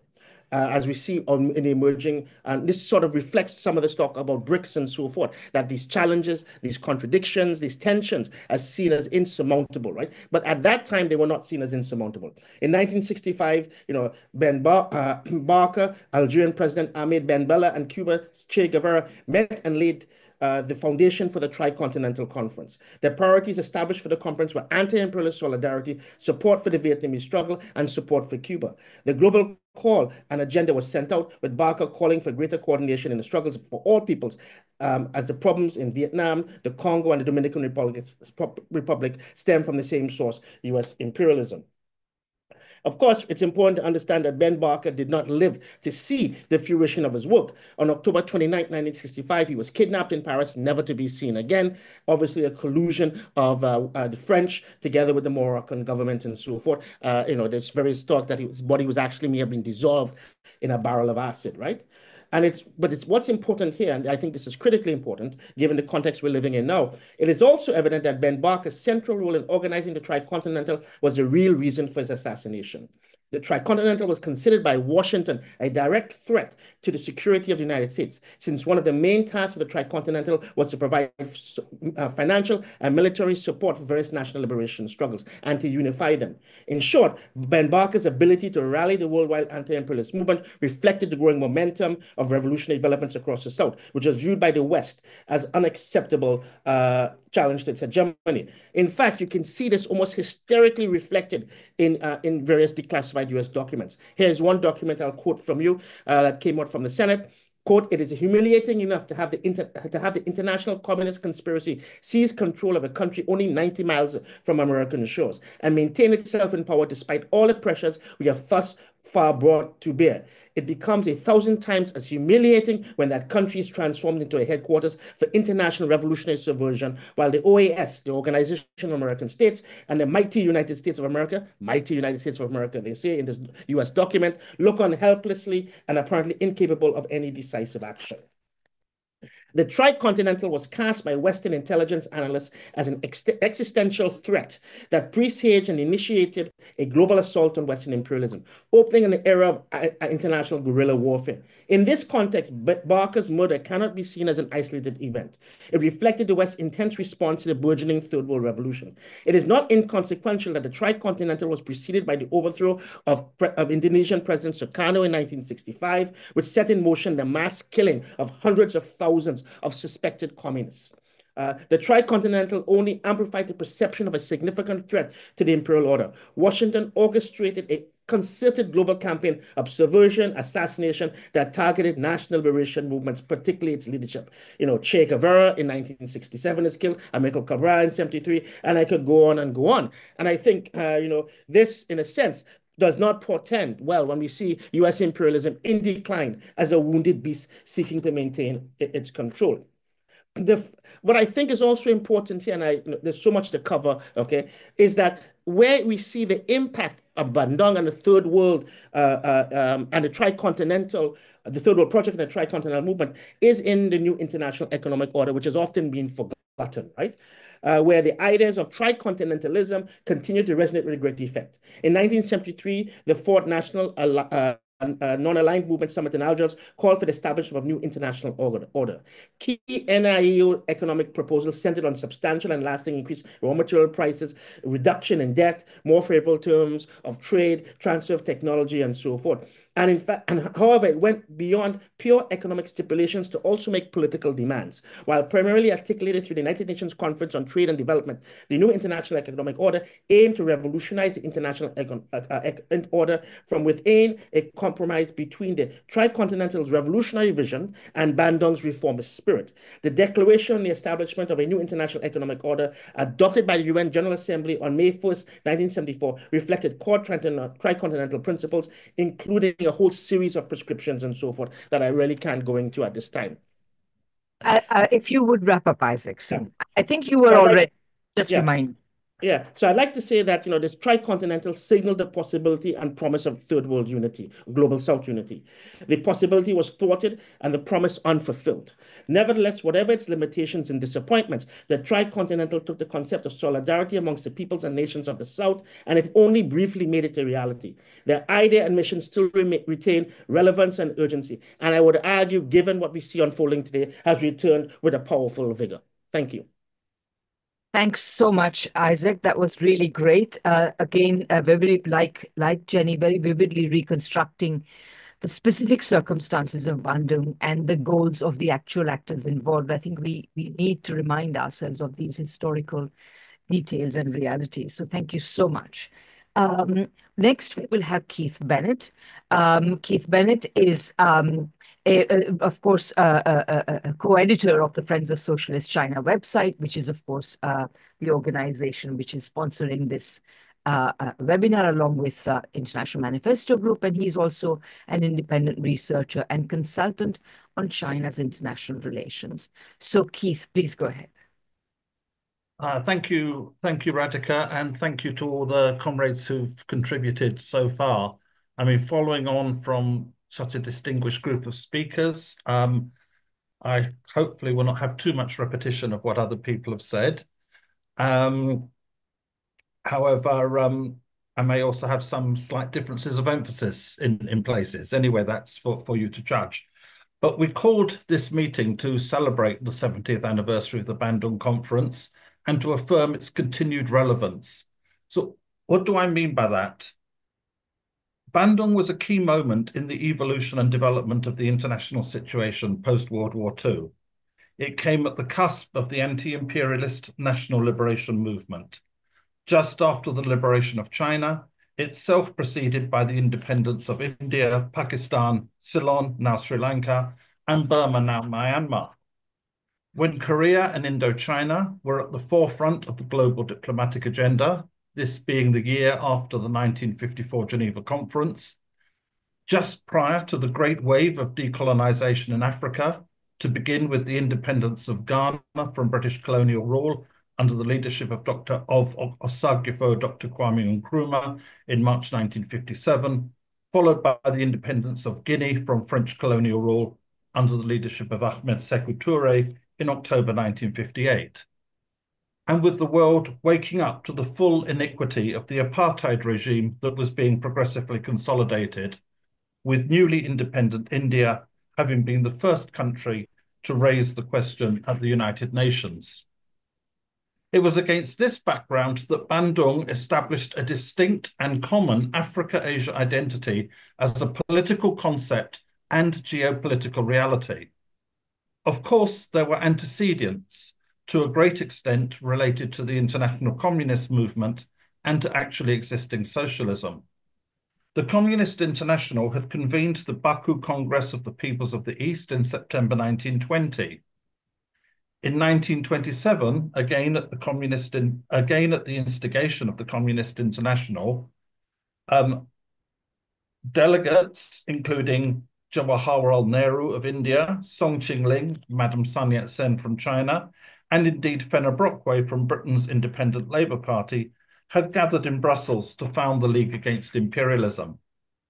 And in 1945, Manchester hosted the 5th Pan-African Congress, attended by 3 future African heads of state, Kwame Nkrumah, Jomo Kenyatta of Kenya, and Hastings Banda of Malawi, along with the African-American scholar and revolutionary Dr. W.E.B. Du Bois, who had attended the first Congress in Paris in 1919, and Amy Ashwood Garvey, the widow of Marcus Garvey. But Bandung occurred at a qualitatively different historical moment in that it was an initiative of independent sovereign states, and in the main of newly independent sovereign states that had just set out on the road of building a new society. They therefore represented what both Indonesian President Sukarno, the host of the conference, and Korean leader Kim Il-sung referred to as the new emerging forces. Now, contrary to what is sometimes asserted, the non-aligned movement was not founded at Bandung, but it was the spirit of Bandung, encapsulated in its 10 principles, themselves inspired by the Charter of the United Nations and the 5 principles of peaceful coexistence, which I shall also mention a little later, and the political momentum it unleashed that led directly to the founding of the non-aligned movement in Belgrade in September 1961, following a preparatory meeting in Cairo in June of that year. Indeed, it can be said that all the major institutions created and now being qualitatively developed by the Global South, the global majority, must be understood as standing on the shoulders of the Bandung pioneers. It should also be noted that, compared to later and current understandings of the Global South, or the Third World, or the Tricontinent, Bandung was eponymously an Africa-Asia gathering. Although Brazil was present as an observer, it took the Cuban Socialist Revolution of 1959 for this burgeoning global movement to decisively embrace Latin America. And of course, Isaac has expounded on some of the significance of that. And it was not only the representatives of independent states that sent observers to Bandung. In keeping with its historical juncture, it also welcomed representatives of peoples still struggling for their independence, including Archbishop Makarios, the first president of independent Cyprus. The South African Liberation Movement, led by the African National Congress, sent Moses Kotane, the General Secretary of the South African Communist Party, and Mulvi Gachalia, a leader of the South African Indian Congress. They were joined by representatives of the independence movements of Morocco, Tunisia, and Algeria. Early suggestions in the run-up to Bandung that Israel might be invited as an Asian nation were rebuffed, and Palestine, facilitated by the delegation from Yemen, was represented by Grand Mufti of Jerusalem, Hajj Amin al-Husseini, this being prior to the formation of the Palestine Liberation Organization. China's Premier and then Foreign Minister Zhou Enlai's meeting with the Grand Mufti gave significant impetus to the forging of China-Palestine friendship and to creating the long history of China's solidarity with the Palestinian liberation struggle. Indeed, and obviously this is particularly important for us as Friends of Socialist China, another absolutely seminal aspect of the Bandung Conference was the central role played by Zhou Enlai. Zhou had, of course, been a key leader of the Chinese Revolution since the early 1920s. By 1959, he was well known to the socialist camp and the international communist movement. But it was in 1954 to 1955 that he started to truly become known to the world as a brilliant statesperson and diplomat, and a man of profound intellect, magnanimity, charisma, and charm. The previous year, as we've heard, he had formulated the 5 principles of peaceful coexistence, which were, as mentioned, integrated into the Bandung Principles, together with Indian Prime Minister Nehru and the leaders of Burma. And he had attended the Geneva Conference called to discuss the questions of Vietnam, Laos, Cambodia, and Korea, where US Secretary of State John Foster Dulles famously refused to shake his outstretched hand, but where he befriended Charlie Chaplin and met with the future British Labour Prime Minister Harold Wilson. It was not a given that Zhou Enlai would be welcomed in Bandung. In 1949, Chairman Mao had proclaimed that the new China's foreign policy would be one of leaning to one side, meaning aligning with the USSR and the socialist camp. The great majority of states represented at Bandung had yet to establish diplomatic relations with the People's Republic. and some did not do so for decades. Some were fiercely anti-communist, were fighting communism at home, were fearful of new China, and concerned that it might seek to actively foment revolution in their own countries. Joe nearly didn't make it to Bandung at all, as he was the intended victim of an assassination attempt that took the lives of 16 of the 19 passengers aboard the Kashmir Princess airline on which he was believed to be traveling. Zhou Enlai's disarming charm and his emphasis on what united the newly emerging forces rather than what divided them secured not only his enduring place in the political life of the Global South, but also the central place and key role of socialist China, something that becomes ever more manifest with each passing day, six decades later. The transition from mistrust and suspicion to respect and affection for Premier Zhou at Bandung may in fact be said to embody its essence and dialectic. Nowadays, there are some good comrades who say that the spirit of Bandung is dead, that Bandung was political, but the BRICS are merely economic and have yet to rise to the position of being political, and so on. This school of thought strikes me as a little odd. First, it is generally accepted in the Marxist movement that politics is the most concentrated expression of economics. As Lenin put it, for example, in his 1920 speech, the trade unions, the present situation, and Trotsky's mistakes. So the alleged dichotomy seems a somewhat false one. Are not the present tariff wars economic in form, but entirely political in essence? Secondly, Bandung occurred at the height of the anti-colonial revolution. The very purpose of that revolution was to enable and empower countries and peoples to embark on the road of building a new society, developing their independent national economies, and improving their people's livelihoods. Now that colonialism, in its classic form, has very largely, if not entirely, been extirpated from the face of the earth, it should scarcely be surprising that the focus of attention should turn increasingly to economic matters. The idea of a revolutionary Bandung, but a reformist at best BRICS, is further belied by looking at who actually gathered in the Indonesian city. Yes, Ho Chi Minh's Democratic Republic of Vietnam was there, but so was the puppet regime in Saigon. So was the Kingdom of Saudi Arabia and the Shah's Iran. Even Japan was there. Today, no gathering specifically of the Global South would set a place at the table for Japan. Of course, Ben also touched on those points. In his November 10th, 1963 message to the grassroots, Malcolm X summed up Bandung as follows. In Bandung, back in, I think, 1954, was the first unity meeting in centuries of Black people. And once you study what happened at the Bandung Conference and the results of the Bandung Conference, it actually serves as a model for the same procedure you and I can use to get our problems solved. At Bandung, all the nations came together, the dark nations from Africa and Asia. Some of them were Buddhists, some of them were Muslims, some of them were Christians, some were Confucianists, some were atheists. Despite their religious differences, they came together. Some were communists, some were socialists, some were capitalists. Despite their economic and political differences, they came together. So this, I would submit, is the thread that leads from Bandung to BRICS, a thread of linear progression and of quantitative and qualitative development.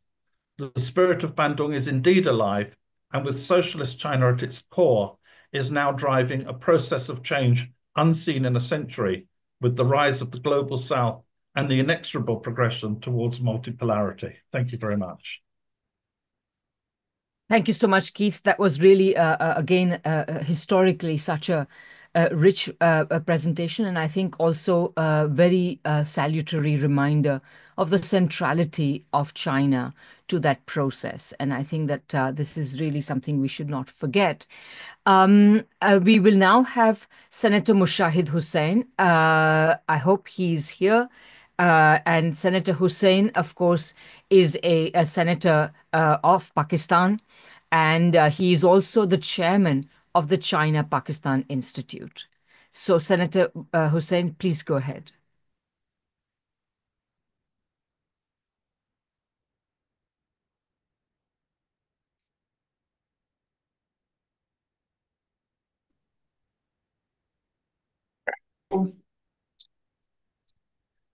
Professor Radhika Desai, can you see me or hear me?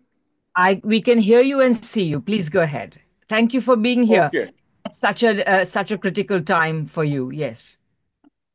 Yes, I'm so sorry. I was stuck in some meetings. I'm in Karachi. Good evening from Pakistan. Greetings from Pakistan to all comrades in London and elsewhere. It's a great pleasure to be talking to this diverse and distinguished group. And I'm sorry, my apologies first for the delay. I would like to just briefly focus on the Bandung Conference because I just spoke at the. We also had our own Bandung Conference in Karachi. The Bandung Spirit this was on. That was the theme, and I just finished the conclusions. Well, and first of all, I'd like to add that I spent 3 years in Indonesia as a child. My childhood was there because my father was Pakistan's first military attaché to Indonesia in the days of Bung Karno, meaning Dr. Sukarno. And we had very good relations with our Indonesian friends. Pakistan, along with India, Sri Lanka, Burma, and Indonesia, were among the co sponsors of the Bandung Conference, which took place in April 1955. This was the first conference of its kind. 23 Asian countries and 6 African countries, and along with other delegates, a total of 302 delegates took part, including a very famous African American Congressman, Adam Clayton Powell. And this conference was a turning point for several reasons. Because at that time, in the height of the Cold War, countries in Asia and Africa had decided to focus on taking the destiny in their own hands, and they enunciated principles which are still enduring, the 5 principles of peaceful coexistence. They had been drafted by 3 people, basically Premier John Lai, Premier Nehru of India, and also Premier Unu of Burma at that time. And then these became the accepted principles for relations among nations in the global south. Secondly, this was China's first genuine international exposure. And Premier John Lai charmed his way through, and he emerged as a leading Asian statesman in that conference. And that was a very important element because he had good relations, and even Pakistan-China relations, which at that time were a bit frosty, became very solid and strong after the Bandung Conference. And we had invitations extended to Premier John Lai to visit Pakistan, and he extended invitation to Pakistan's Prime Minister to visit. And their visits took place in 1956. An important event took place just before the conference. The conference was going to be attended by Premier John Lai on a flight provided by Air India, and the plane was called Kashmir Princess. The CIA and the Taiwanese, especially Chiang Kai-shek, learned about that, and they tried to sabotage the plane, and the plane was blown up in mid-air, and luckily, Zhou Enlai was not on board. So this was the first assassination attempt on Zhou Enlai at an international conference, jointly sponsored by the CIA and the Chiang Kai-shek regime of Taiwan. One important fallout of the conference was that the US got very worried. And the US then started a campaign to malign President Sukarno. And according to the CIA documents which have been released later, the first directive on 27 September 1957 asking the CIA to overthrow Sukarno. And then they tried to have an uprising against him, a coup against him. All of them failed initially, but ultimately they succeeded in 1965. So there was an orchestrated attempt for the removal of Sukarno. And at that time, as you would know, ladies and gentlemen, the Secretary of State of the United States was a person who will be eventually John Foster Dulles. And his brother, Alan Welch Dulles, was a CIA chief. And in fact, I just finished reading a very good book on these 2 brothers. It's called The Brothers. It's written by a New York Times writer called Stephen Kinzer. And I think it's worth a read. In that, he mentions that John Foster Dulles was very upset with Sukarno. And he said, what are these people doing? And that sort of thing. So he, for the first time, coined the term that it is immoral to be neutral. Because they said we'll be neutral. It's immoral to be non-aligned. And that became a big mantra of American foreign policy, because they were, like Bush used to say, either you're with us or against us, as it was a Cold War. So I think the seeds of global South non-alignment and the resurgence of the third world, which appeared subsequently, were laid at Bandung, and the seeds were sown there. And I think China's role also emerged from that period. So the Bandung Conference has that special mystique for a lot of third world countries. And I'd like to say that the spirit of Bandung has now been rejuvenated 70 years later, because we see the dawn of the Asian century. Uh, we see the global balance of economic and political power shifting from the west to the east. President Trump is presiding over a declining America, and the West also overall and the US are in decline. So there is a new power configurations in this multipolar world, where several power structures are emerging, and Asia and Africa and Latin America are now emerging as major factors. So we owe all that to the beginnings of that were 70 years ago in Bandung. So we should pay a tribute to the founding fathers, although those who were there later on met a different fate, and they were punished also, even Jamal Abdul Nasser and Dr. Sukarno and others. And when the 10th anniversary conference, the conference of Bandung was supposed to be held in Algiers, there was a coup d'etat to remove Ben Bella, and he was ousted. And I remember I met Ben Bella as a journalist in the 80s. He was living in Geneva, and he said that it was he said he felt that there was a wink or a nod from the Americans for that coup also. So one by and Kwame Nkrumah was also ousted in a coup in 1966 when he traveled to Beijing on a state visit. So you can see one by one that the key players were somehow either eliminated or ousted, courtesy our erstwhile friends in Washington, D.C.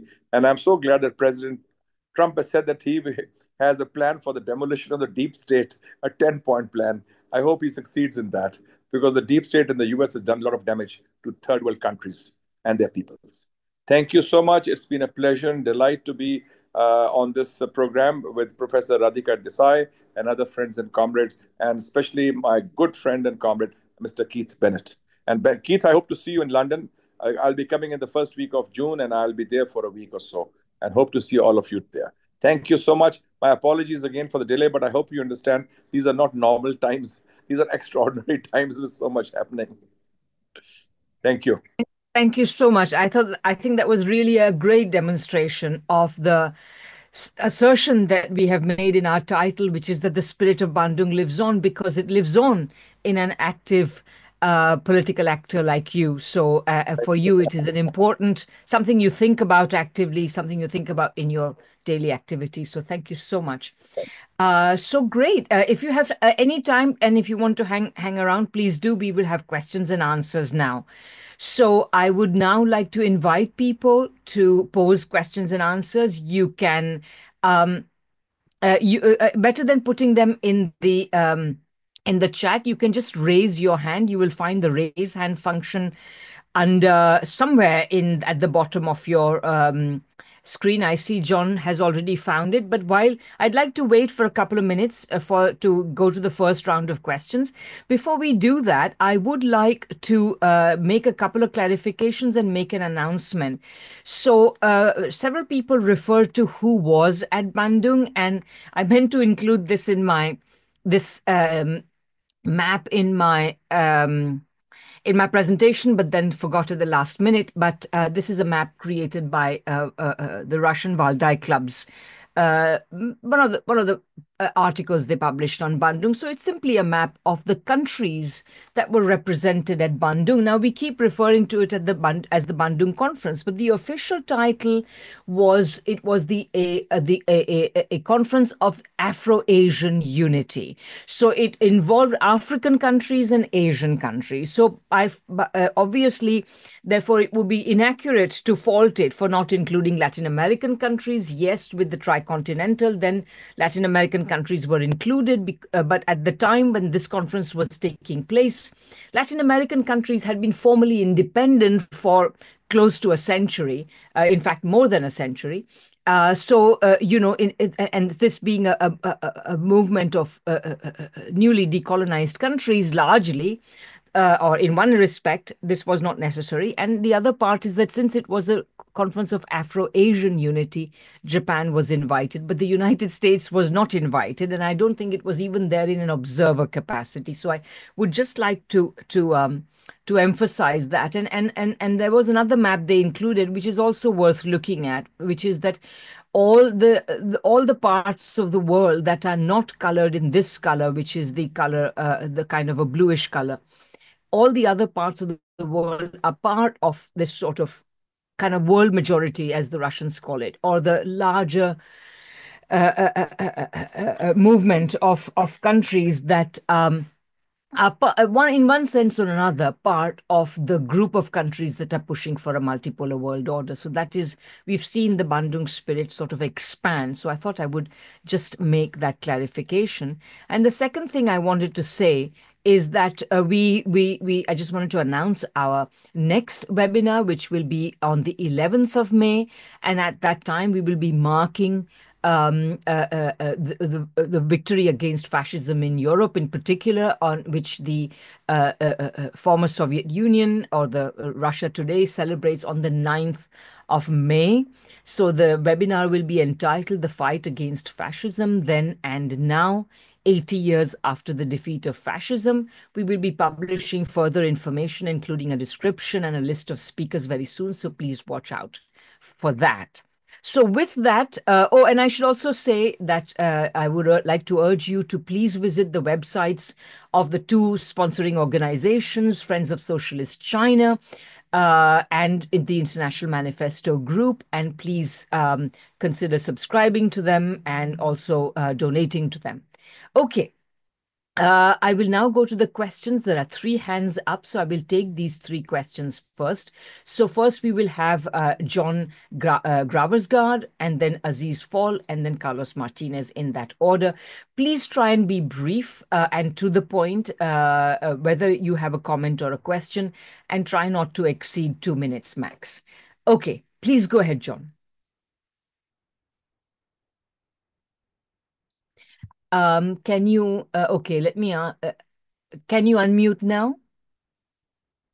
Yes, I can. Great. Yes. Thanks for great presentations. I just want to use this occasion to let us all remember the 1 million people or more killed in a bloody coup and massacres in Indonesia after the coup in Indonesia. This mass killing was orchestrated and supported by the United States, and the European countries was mostly passive. And I also want to recommend the book Confessions of a Hitman. But as Hussein so clearly said, the biggest obstacle to liberation was the US imperialism and their secret agencies fostering coups and killings all over the third world. And that is still the challenge ahead. Thanks a lot. Thank you very much. Aziz, please go ahead. Thank you. I think I would probably repeat what John said. I would like to express the unease that is produced when we talked about the spirit of Bandung is evoked in the basis of this raison d'etre, which is anti-imperialism, that at its origin, the attempt to present non-alignment as neutrality. My position is that the era of non-alignment is over, despite the persistence of neocolonialism in some places. And the thing is that we must clearly align ourselves together against imperialism. The proof of this was how imperialism helped to extinguish the spirit through the genocide that John just mentioned in Indonesia itself. And you can really see, whether you have the chance to attend even on Bandung in the country, that the way they want to keep that like an amnesia on the very spirit of anti-imperialism. And as for the spirit of the Tricontinental, let us not forget that the three secretaries, Ben Barka, Che Guevara, and Amilcar Cabral, were assassinated, putting the brakes on the radical approach of the Global South. So today, if you look carefully, the G27 was at the core of the opposition of the triad to create a G3, G5, then G8, and now G20, co-opting some of the forces of the global south. So I think we have to look with scrutiny on what is the real purpose of the BRICS Plus and whether it could reinvigorate capitalism. But from our yard, I think the clear position is to build, and I think this is Radhika's effort as well, to build a strong internationalist, anti-imperialist front based first on reinforcing the tricontinental spirit. Thank you. That was a lovely comment. Thank you so much, Aziz. And I'm sure there'll be lots of responses, but I will let Carlos pose his question first. Then we'll go to a first round of responses, and then we'll come back to the next set of questions. Carlos, please go ahead. Thanks very much, Radhika, and big thanks to all the speakers for very, very interesting, very thought-provoking presentations. Yeah, I also wanted to bring up this point that had been raised by John and Aziz in relation to the events in Indonesia just 10 years after the Bandung Conference, where it fell victim to essentially, a CIA-backed military coup in which at least 1 million people were killed, an act of terrible political violence with really, many of the characteristics of ethnic cleansing, as it was the Chinese community in particular that was considered as being politically dubious and pro-communist. And in that era, the Third World Project as a whole was subjected to imperialist violence in Brazil, in Guatemala, in Chile, in Angola, Mozambique, Vietnam, Laos, Cambodia, of course, and elsewhere. So to some degree, the Bandung spirit was sort of partially extinguished by methods of war. And I'd just like to ask the speakers about the dangers of a military response by the Western powers to the current revival of the Bandung spirit and the multipolar trajectory. Mao said that power grows out the barrel of a gun, and the Western powers and the US in particular have got a lot of guns. Trump just announced that the US's next military budget is going to be a record-breaking $1 trillion. And by the way, he was sat next to the genocidal maniac Benjamin Netanyahu in the White House when he said that. The US has got over 800 overseas military bases. It's got deployments of troops and weapons around the world. So, with the new Cold War sort of, clearly failing in its objectives to suppress the global South, to reverse multipolarity, will this military power be used to reassert US hegemony? And what can our side do to preempt that, to counter that? Thank you. Thank you so much, Carlos. So I'd like, partly because probably Senator Hussain has to leave soon if he's still here. So I'd like to see if he's here and would like to respond, and then I'll go to the other speakers.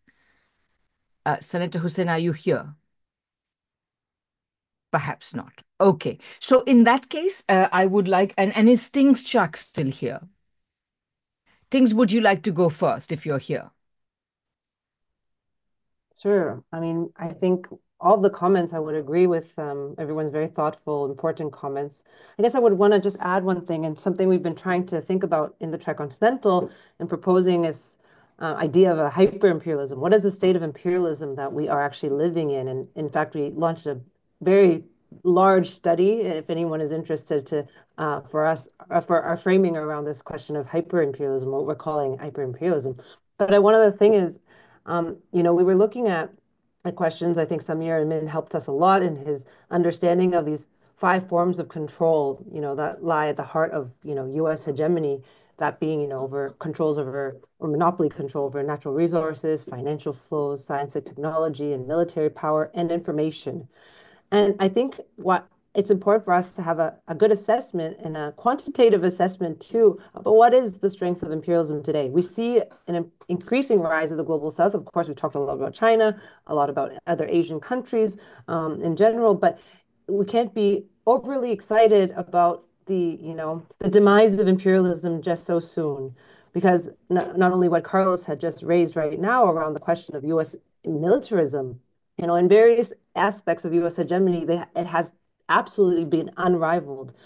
in the study, I mean, before the announcements of this year, we were looking at the real U.S. military budgets, and what is actually being controlled de facto under the U.S. is way higher than anything that is purported. We're talking about $1.5 trillion, according to some of the calculations from economists that contributed to that. And we have to also understand, in terms of the financial flows, the U.S. still has absolute financial hegemony, and it's increasing weaponization, whether it's, the U.S. dollar or the so-called, weapon of mass destruction, really, of the U.S.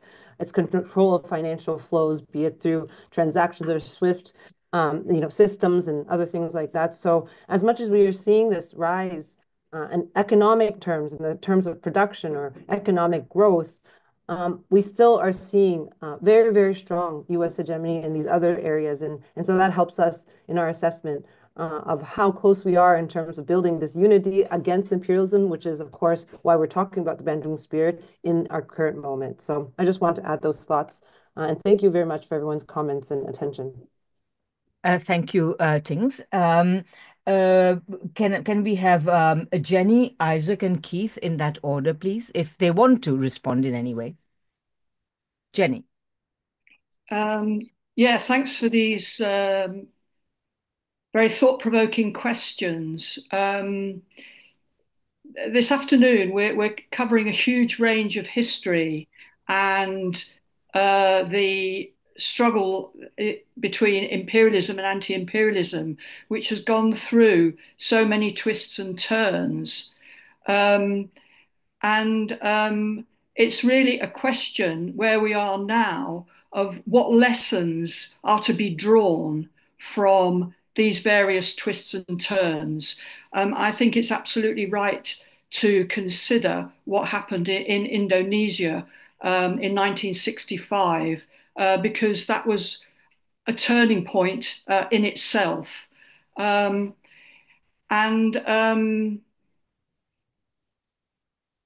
Some of the lessons that we're drawing out today is the wide range of participants at Bandung. People can oppose, countries can oppose, governments can oppose imperialism. They can be strongly anti-imperialist, or they can just be partially anti-imperialist, or anti-imperialist for a time. And all of these aspects need to be taken into consideration in building the support for a new international world order. I think that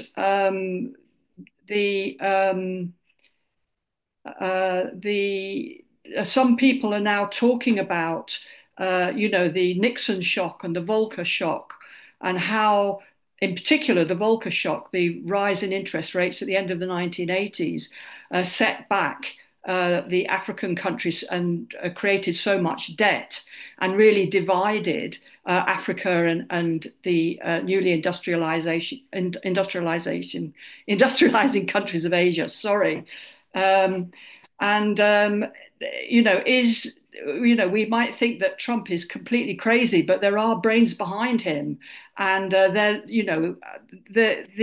what happened after the Volcker shock, completely changed the international economic order and created this vast financialization separated from the cheap labor and the production systems. What kind of change will this disruption of trade bring about? But I think that I'm trying to respond to Carlos here, where there's a push in one direction, there's resistance in another direction, and a completely different kind of momentum amongst the global South in response to what Trump is trying to do. So even though, the Republicans and the Democrats are united in trying to make America great again, and they're prepared, to take a step back, even send America back into recession, and send the imperialist countries into recession in the way that they were sent into recession in the 1980s. They might be prepared to do that in order to come back again. I think that China is now has reached the point where it is going to make a much bigger impact economically. And so we have to keep in the moment, think about who's got the political initiative. That is really the crux of what imperialism is about, whether they have the political initiative or whether that initiative is taken away from them. I'll stop there. Lovely. Thank you, Jenny. And Isaac, would you like to respond, please? Yeah, I just like to say that obviously, one thing that stands out historically, whatever the contradictions in Bandung, any attempt to establish independence from the West and particularly the United States meets with tremendous violence. Okay, and I think that's a critical point to bear in mind. But of course, it's only a truly thoroughgoing anti-imperialist, right, revolutionary approach that can actually bring a lasting solution to these issues, right? The violence that Carlos spoke about, I think that's very clear from the history. And that's why I mentioned what happened in Indonesia and the whole rage of Western violence. But we also have to understand that when the West was colonizing, it carried on genocidal methods, right? And now these are being globalized, right? And in the case, I just posted a poem on my Facebook page yesterday, thinking about this incredible violence, and we see that genocide has been routinized as a tool of Western policy. It's as routine as morning coffee now, and so on. So I think the very danger of imperialist violence to ensure that Western hegemony is maintained, particularly U.S. imperial hegemony, is very, very real. They've ringed China with bases. Obama began the pivot to Asia. I don't have to go through the numerous documents in which China is seen as the threat to U.S. imperial hegemony. People have spoken about the ways of waging war against China. And they're willing to burn the world down, for want of a better term. They're willing to do this. And I think also, beyond just the economic and political stuff that undergird all of this, it's important to understand, I think there's a deep ontological and epistemological crisis for the West. Okay? In a sense, just as much as the Russian Revolution was a workers' revolution, it was a blow against white supremacy, right? And white supremacy is so integral to the capitalist order. I mean, we can read Cedric Robinson, we can read all of the scholars on racial capitalism. So I think violence is very much incredibly possible. And we also see here the rise of fascist movements within the West. Here in Canada, we have an election tomorrow. And even though we might have the neoliberal Mark Carney win the election, it's important to understand there will be a solid base for some of these fascist thoughts that have actually emerged, right? People who cannot stand, right, that the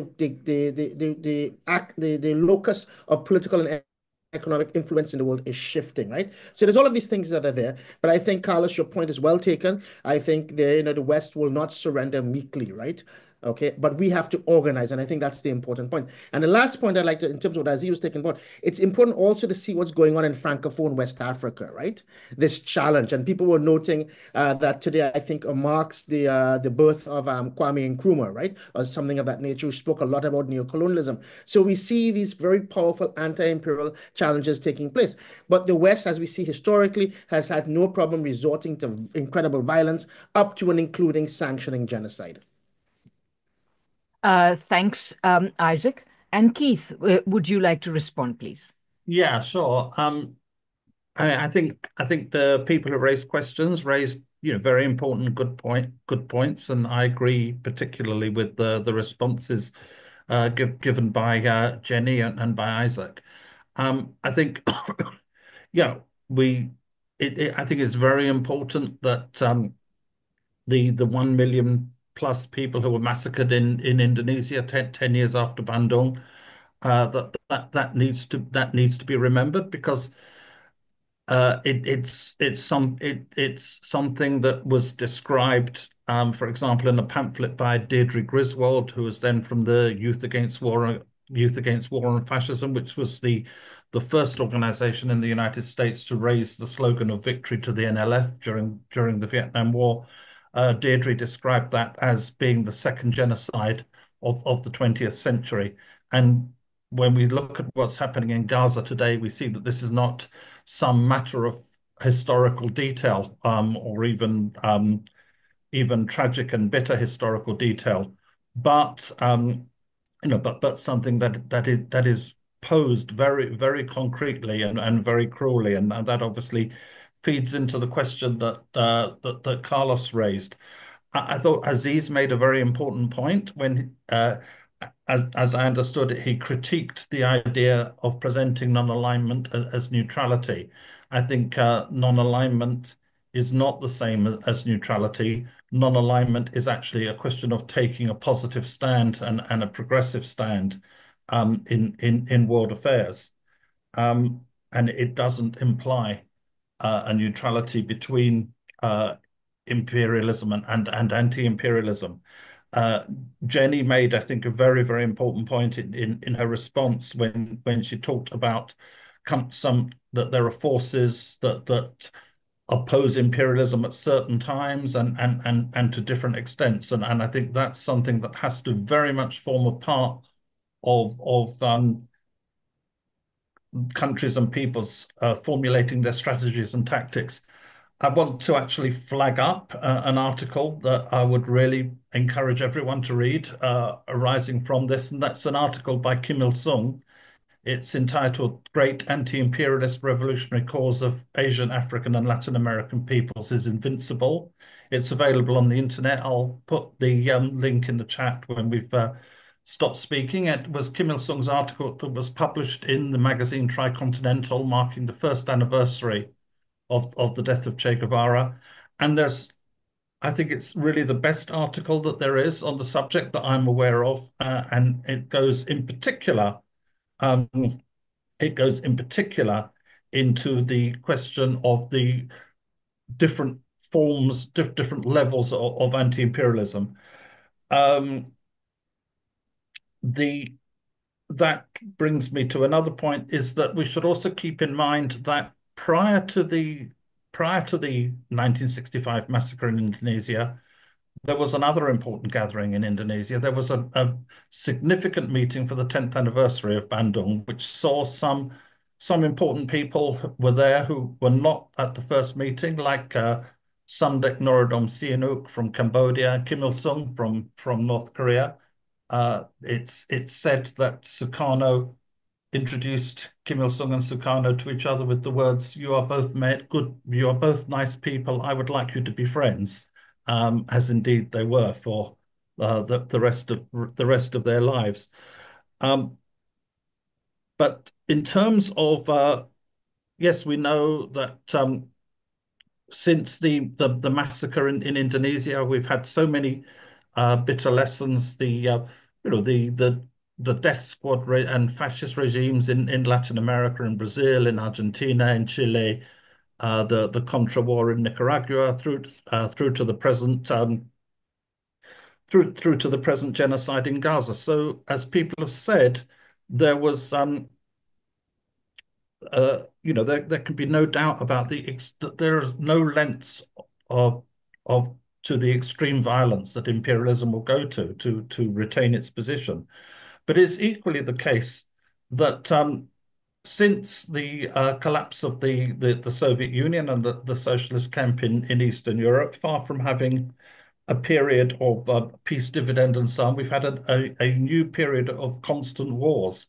But for all the cruelty and venality of those wars, I think it's very important to note that the United States has not been able to win a single war in this period. It's had to run away from Afghanistan. It had to run away from Somalia. It could not vanquish even people with no access to sophisticated weaponry, no significant outside support, or even no advanced ideology to counter it. So I would say that what is needed is for countries to strengthen their economic power, as China is doing, and their military power, as the Democratic People's Republic of Korea is doing.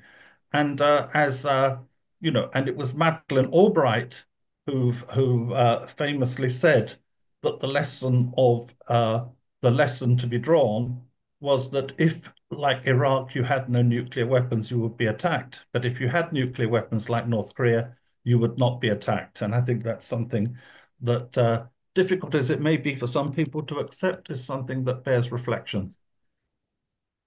Thank you so much, Keith. We are always so happy that we can benefit from your encyclopedic knowledge and your wonderful thinking. I would just like to add two more points before I go to the next round of questions. The first is actually further developing the point that Keith has already raised, which is that we have to understand force, including military force, in a complex and dialectical and historical materialist fashion. And since we are in the business of recommending classical articles, I would also highly recommend reading Engels's The Role of Force in History. I think it's very salutary, and I think one of the points it makes, and even though it was written more than 100 years ago, it remains relevant because I think that some of the key developments which began to put the use of military force on a new level had already occurred. The first industrialized warfare was actually the American Civil War, and Engels was witness to that. And he could see that you cannot actually fight successful wars while deindustrializing your economy. And this is what has emerged very clearly in the West's attempts to try to support Ukraine. Very early on, a report, right from the horse's mouth, from the Royal United Services Institute here in the UK, basically pointed out that the Western world simply did not have the economic capacity, the industrial capacity to produce arms and ammunition on the scale that would be required if it was really serious about supporting Ukraine, rather than merely irresponsibly using them as proxies, allowing Ukrainians to die in very large numbers, etc. Further, I think one should say that further on the lines of, the United States has not won a single war. Madeleine Albright. Madeleine Albright said, "What's the point of having the most powerful military in the world if you can't use it?" And my question to Madeleine Albright would be, what's the point of spending $1 trillion plus, maybe $1.5 trillion every year on military power when you can't win anything, both in terms of strategic and tactical capacities, as well as in terms of technological capacities? The rest of the world is actually overtaking the United States. The US has no hypersonic missiles. China does, Russia does, and possibly even some other countries will soon have them before the United States does. So these are all really worth thinking about. Secondly, very quickly, I just would like to say that, the inclusion of many members of the world majority or the third world or the developing world in organizations like the G20 should not be seen as a form of co-option. Much as I loved everything else that Aziz had to say, I do have to make this point, because the fact is that when they enter, first of all, the first fact is that they are asked to join because, or rather, the fact that they're asked to join is itself an admission that the G7 can no longer run the affairs of the world, that they need the help of these other countries. And secondly, the moment these other countries enter, the dynamics of these organizations change radically, which is why, despite the existence of the G20, despite the attempt to try to use the G20 after the 2008 crisis, nothing really came of it, because in fact, the interests of the imperialist West and the rest of the G20, even within the G20, were not congruent. So I think we should keep all of that in mind. Okay, I don't want to take up too much more time, so we will take all the 4 questions that are remaining, and then we will have a last round of responses. So we will have David, Rachel, Shri. Hello, Shri. My good friend Shri, long time no see. Great to see you here. And Shell Goldstein. Please go ahead, David. Okay, I can talk? Yes, Hear me? you are talking. Yeah, I have a disability and I've been abused and taken advantage of by this capitalist system in Canada. I think the Conservatives are going to get a majority in Canada, and that's going to be worse for me, for the poor and disadvantaged. The rich and the middle class are going to benefit, not the poor and the disadvantaged. Capitalism does not work. That's what I'm Thank going you to very say. much, David. That's much appreciated. Thank you very much. Rachel, please go ahead.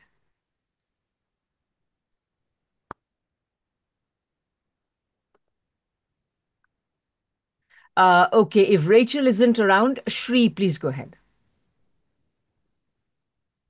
You're muted, Shri. Sorry, let me ask you to unmute. Okay, there. You should be able to unmute now. Hi, can There. you hear me? This is Rachel. This Oh, is Rachel, Rachel. please go ahead. Yeah, sorry, Oh, Shri, I'm please. sorry. Yeah. Rachel, please Yeah, go ahead. okay. So first of all, I'd like to, this has just been so amazing. I'm so happy I was on this webinar to hear all of you. I'll put it in the chat, but I'd like to just steer everybody's attention to a very large webinar that was put on a few years ago, about 50 speakers. It was called Cold War Truth Commission, and taking to task and basically putting the Cold War on trial. And so many of the countries who have been devastated by the Cold War mentioned today are in this. And we had 50 speakers, Daniel Ellsberg, Medea Benjamin, Norman Solomon, just many. And the thing about this website is we were able to. Rachel, if you would specify who you mean by we, it would be more helpful. Well, the organization that we were in, it was partly Code Pink, put it on Code Pink, also Witness for Peace, a Latin American solidarity organization. Thank you.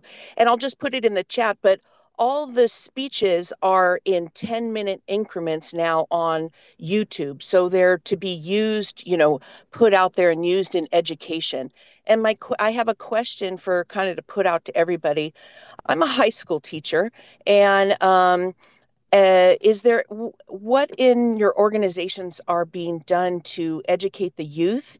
Because I was just speaking, I teach Spanish and environmental engineering. Those are my subjects. But I was talking to a history teacher the other day who knew nothing about anything that had happened in Latin America. And whenever the young people, and I'm just speaking of my country, United States, are taught about the Cold War, of course, the whole third world is rarely mentioned. And it's just they all must know. So is anything being done to reach youth and and I think it should be, and I'm going to be working on that because it's just such a hole in our education. And one last thing, reaching out to the environmental community. My Spanish students just did PowerPoints on their favorite wild animal. Someone did orangutans. And because they were talking about orangutans, I was able to teach my entire class about the coup against Indonesia and how it has led to, the decimation of people and wildlife and everything. So I would just say, are you bringing in those elements? If anyone could respond to anything that Thank you, Rachel. About that. Yeah, we'll do that. Shri, please go ahead. Thank you. It has been a very rich discussion. I really appreciated all the points of view expressed. I guess one of the issues that concerns me is that in the 60s and 70s, we used to talk about solidarity between Africa, Asia, and Latin America. And I find that that discussion is no longer there in the mainstream. And I think that it is where we need to raise the issues. And so my appeal really is that it needs to broaden out and reach out to people, as was just said by the person speaking just before me, that you need to be able to involve younger people and be able to bring them on board about many of these issues, because people are very ahistoric. They do not really have an idea of what has gone before and what is likely to come. So thank you. Thank you. Lovely. Great to know that. And I'm sure there will be some responses. Shel Goldstein, you have the last question. Hi, I prefer the pronunciation Goldstein. Sorry. So thank you very much. It's fine. And it's weird that it touches me. I want to thank everyone for being here today. Great presentations, wonderful panel. It was a good education for me, and I particularly liked how there was linkages moving forward to how this relates to BRICS.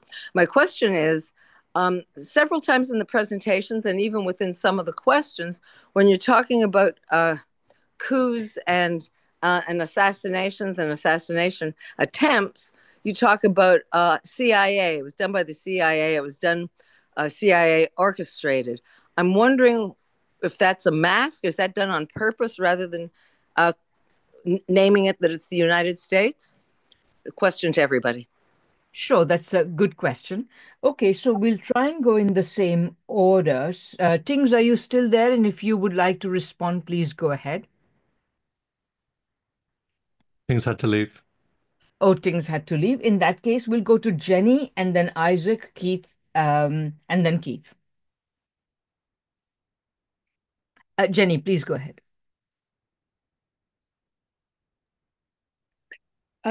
Sorry, yeah, I was just trying to unmute there. Capitalism doesn't work. No, it doesn't work. It doesn't work. And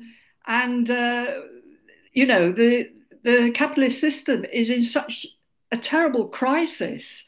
You know, at every level, as I was said in my when I was speaking, you know, that they've been exposed as completely morally bankrupt. Um, uh, you know, all of the US allies can no longer rely on the US. And now we've got this incredible economic disorder. So capitalism doesn't work. I think that people have raised the question of history, and this is really what we've been talking about today, you know, about what is this history? What is the significance of this history? How do we assess this history? And what can we learn from this history? And I think that one of the things that's been brought out in the question and answer is this whole question about how these revolutionary leaders were assassinated and the violence that was brought upon the revolutionary movements in Indonesia. Indonesia stood out because it had a really strong communist party, which was slaughtered. And if that's the case, what can we do about that? And this is what China has been confronted with: how to survive. You can't rely on bringing together the revolutionary movements and the revolutionary leaders, because they will get assassinated. And what China is trying to do is to actually change the material conditions so that it is much more difficult to destroy the anti-imperialist trend. I think that also it's very important, and I think this is a part of Chinese thinking, is to distinguish between the subjective and the objective. You can have a very high subjective consciousness, but objectively be weak. And I think that what's happened really since the Ukraine war is that the countries of the global south have decided not to follow US leadership. They wouldn't follow Biden. And that was a big problem for the United States. So subjectively, the consciousness might be raised, but objectively, these developing countries, you know, they are still dependent on the US dollar. However, they've made up their minds to construct different economic relations between themselves and each other. So I think that it's important to understand, you know, how things develop and how things change and how things respond to the difficulties that imperialism presents. Thanks, Jenny. I see that Ion Del Sol has a question, but I must request Ion to please put your question in the chat, and we'll try and deal with it. There is no time for another round, so sorry about that. So I guess we will have Isaac and then Keith. And whoever, if you please keep an eye on the chat, panelists, and if you can answer Ion's question, please do when it appears. Okay, Isaac, please go ahead. sort of to follow on what Jenny had said, obviously capitalism not only doesn't work, it's a threat to the very survival of humanity. And this comes into the question too of how we carry on with the young people as well, to carry on these discussions. As Fidel Castro used to say, it's a battle of ideas.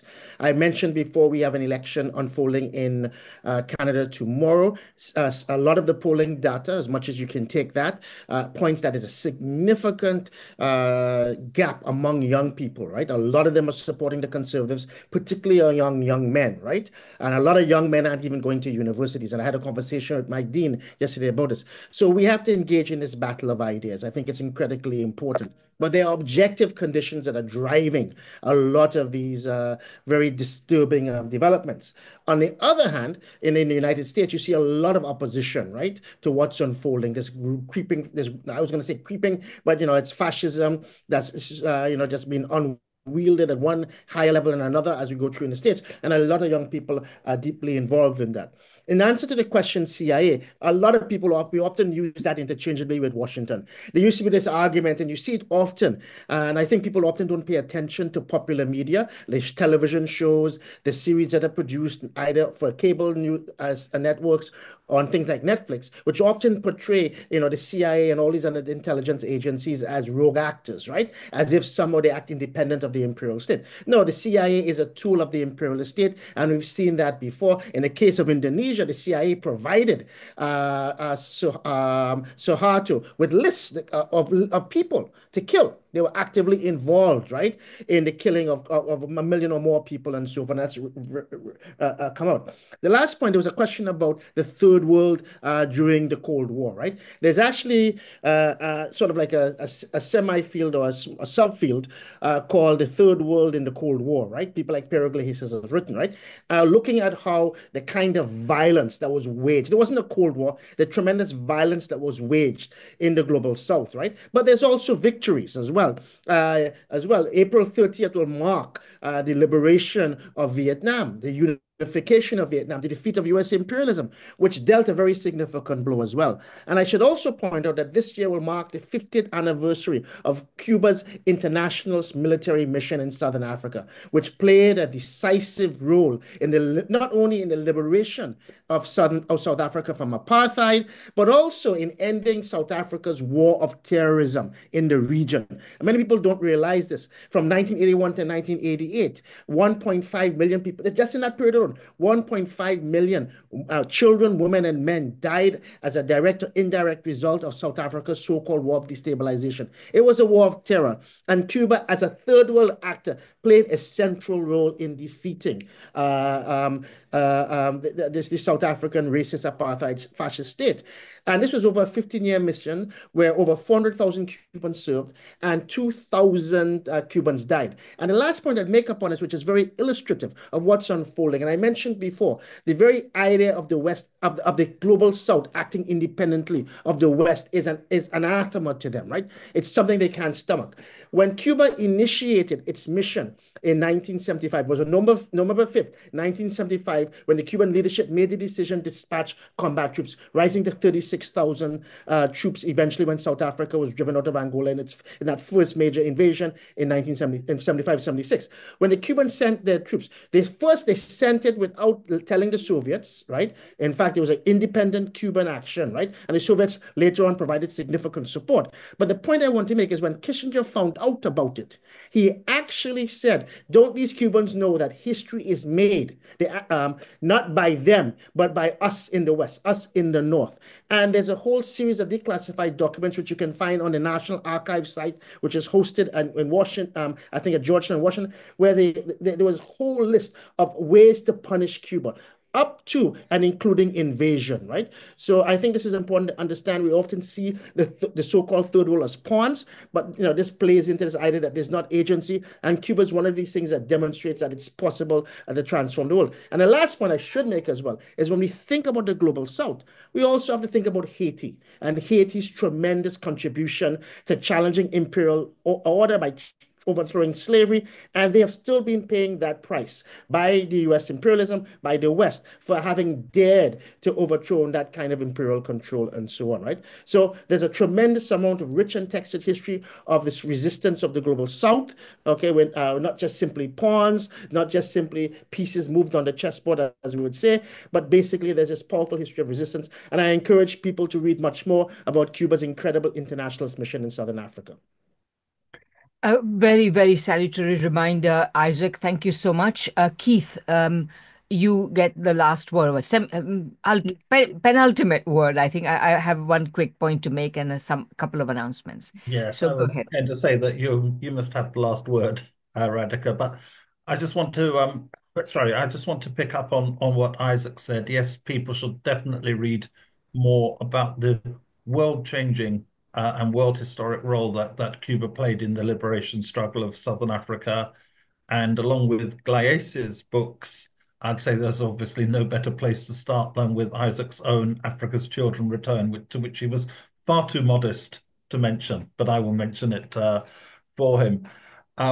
Isaac, of course, also referred to something else very extremely important, that we're just a couple of days away from the 50th anniversary of the liberation of Vietnam. And I was 16 years old at the time. And I remember the May the 1st, 1975 front page of the Morning Star, the left-wing daily newspaper in Britain. The headline was, right across the front, "Victory," and underneath, "Liberated Vietnam is celebrating May Day in peace." And I think that really underlines the point that I would like to make. We've rightly talked about the Indonesian genocide in 1965 and all the terrible imperialist violence that has followed from there up to and including the present. And there's obviously that's something that we have to take seriously, but I think we should also keep in mind, you know, when Chairman Mao said that US imperialism is a paper tiger, and lots of people have a habit of quoting half a sentence and in order to laugh at something. What Mao said was that US imperialism is a paper tiger, but it has iron teeth. That is so that tactically we must take it seriously, but strategically we must despise it.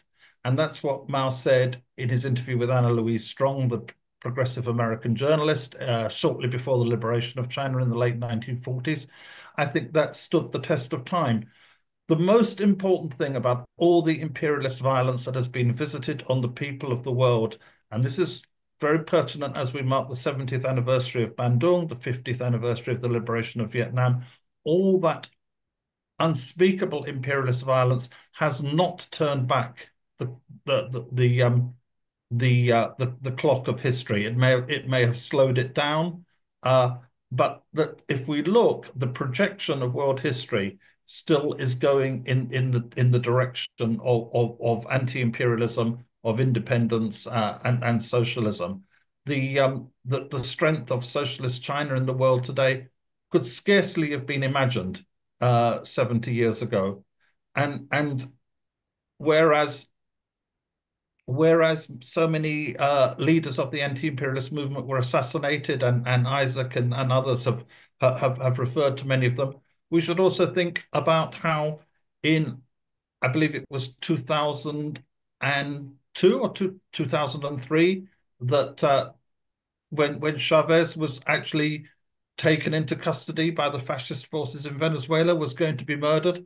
But the strength of the progressive forces in the army and the working people and the poor and the impoverished on the streets brought Chavez back from certain death and back into the Miraflores in Burkina Faso. And again, it was extremely important, I think, that Isaac referred to what's happening in that part of Africa with the alliance of the Sahel states, really forming a new anti-imperialist vanguard in Africa, I would say. We know that Thomas Sankara, one of the most brilliant Marxists of the late 20th century, in my view, was assassinated. But you know, Ibrahim Traore has, I think, survived several assassination attempts in the last couple of months alone. So we have to tactically take this question of imperialist violence seriously, but it should not make us despondent, because the 70th anniversary of Bandung underlines the fact that the anti-imperialist movement in the world is continues to make progress in a way that I believe would delight the real motivators of the Bandung Conference all those years ago. Thanks. Thank you, Keith. That is another, as I say, excellent set of points that you have made. We should now bring our webinar to a close.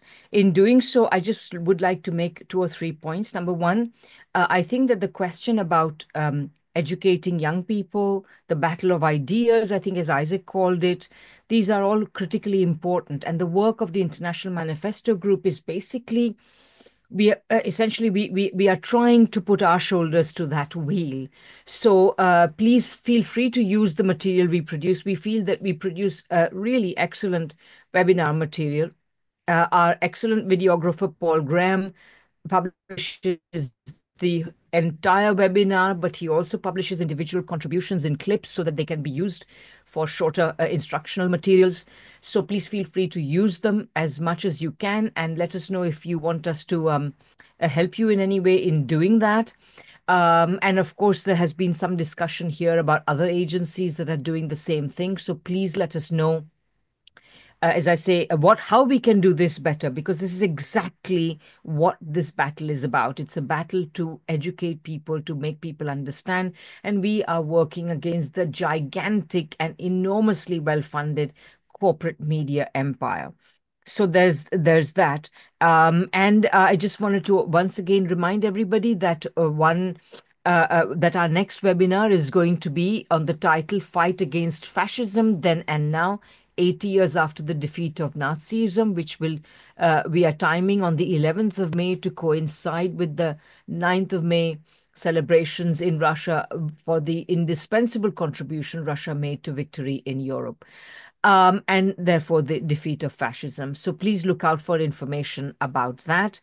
And finally, there was some discussion in the chat about how we are funded, which of course people are entirely entitled to ask. And so I would just say we don't have huge expenses, but we do put in a lot of volunteer labor. And at the same time, we have some expenses where you cannot do some of the things we do without paying professionals for the work that they do. And it will be, and for that, please think of donating to International Manifesto Group and to the Friends of Socialist China. Go to their websites, learn more about us. And above all, if you're interested in fighting the battle for ideas, please share our work and encourage other people to take an interest in it, sign up to our lists, be informed about our webinars, and come every time and continue this wonderful and rich discussion. Having said that, thank you all for coming. It's been a really fascinating discussion with great questions and, of course, fantastic contributions from our speakers. Thanks to all of them again, and see you next time in a couple of weeks. Bye-bye.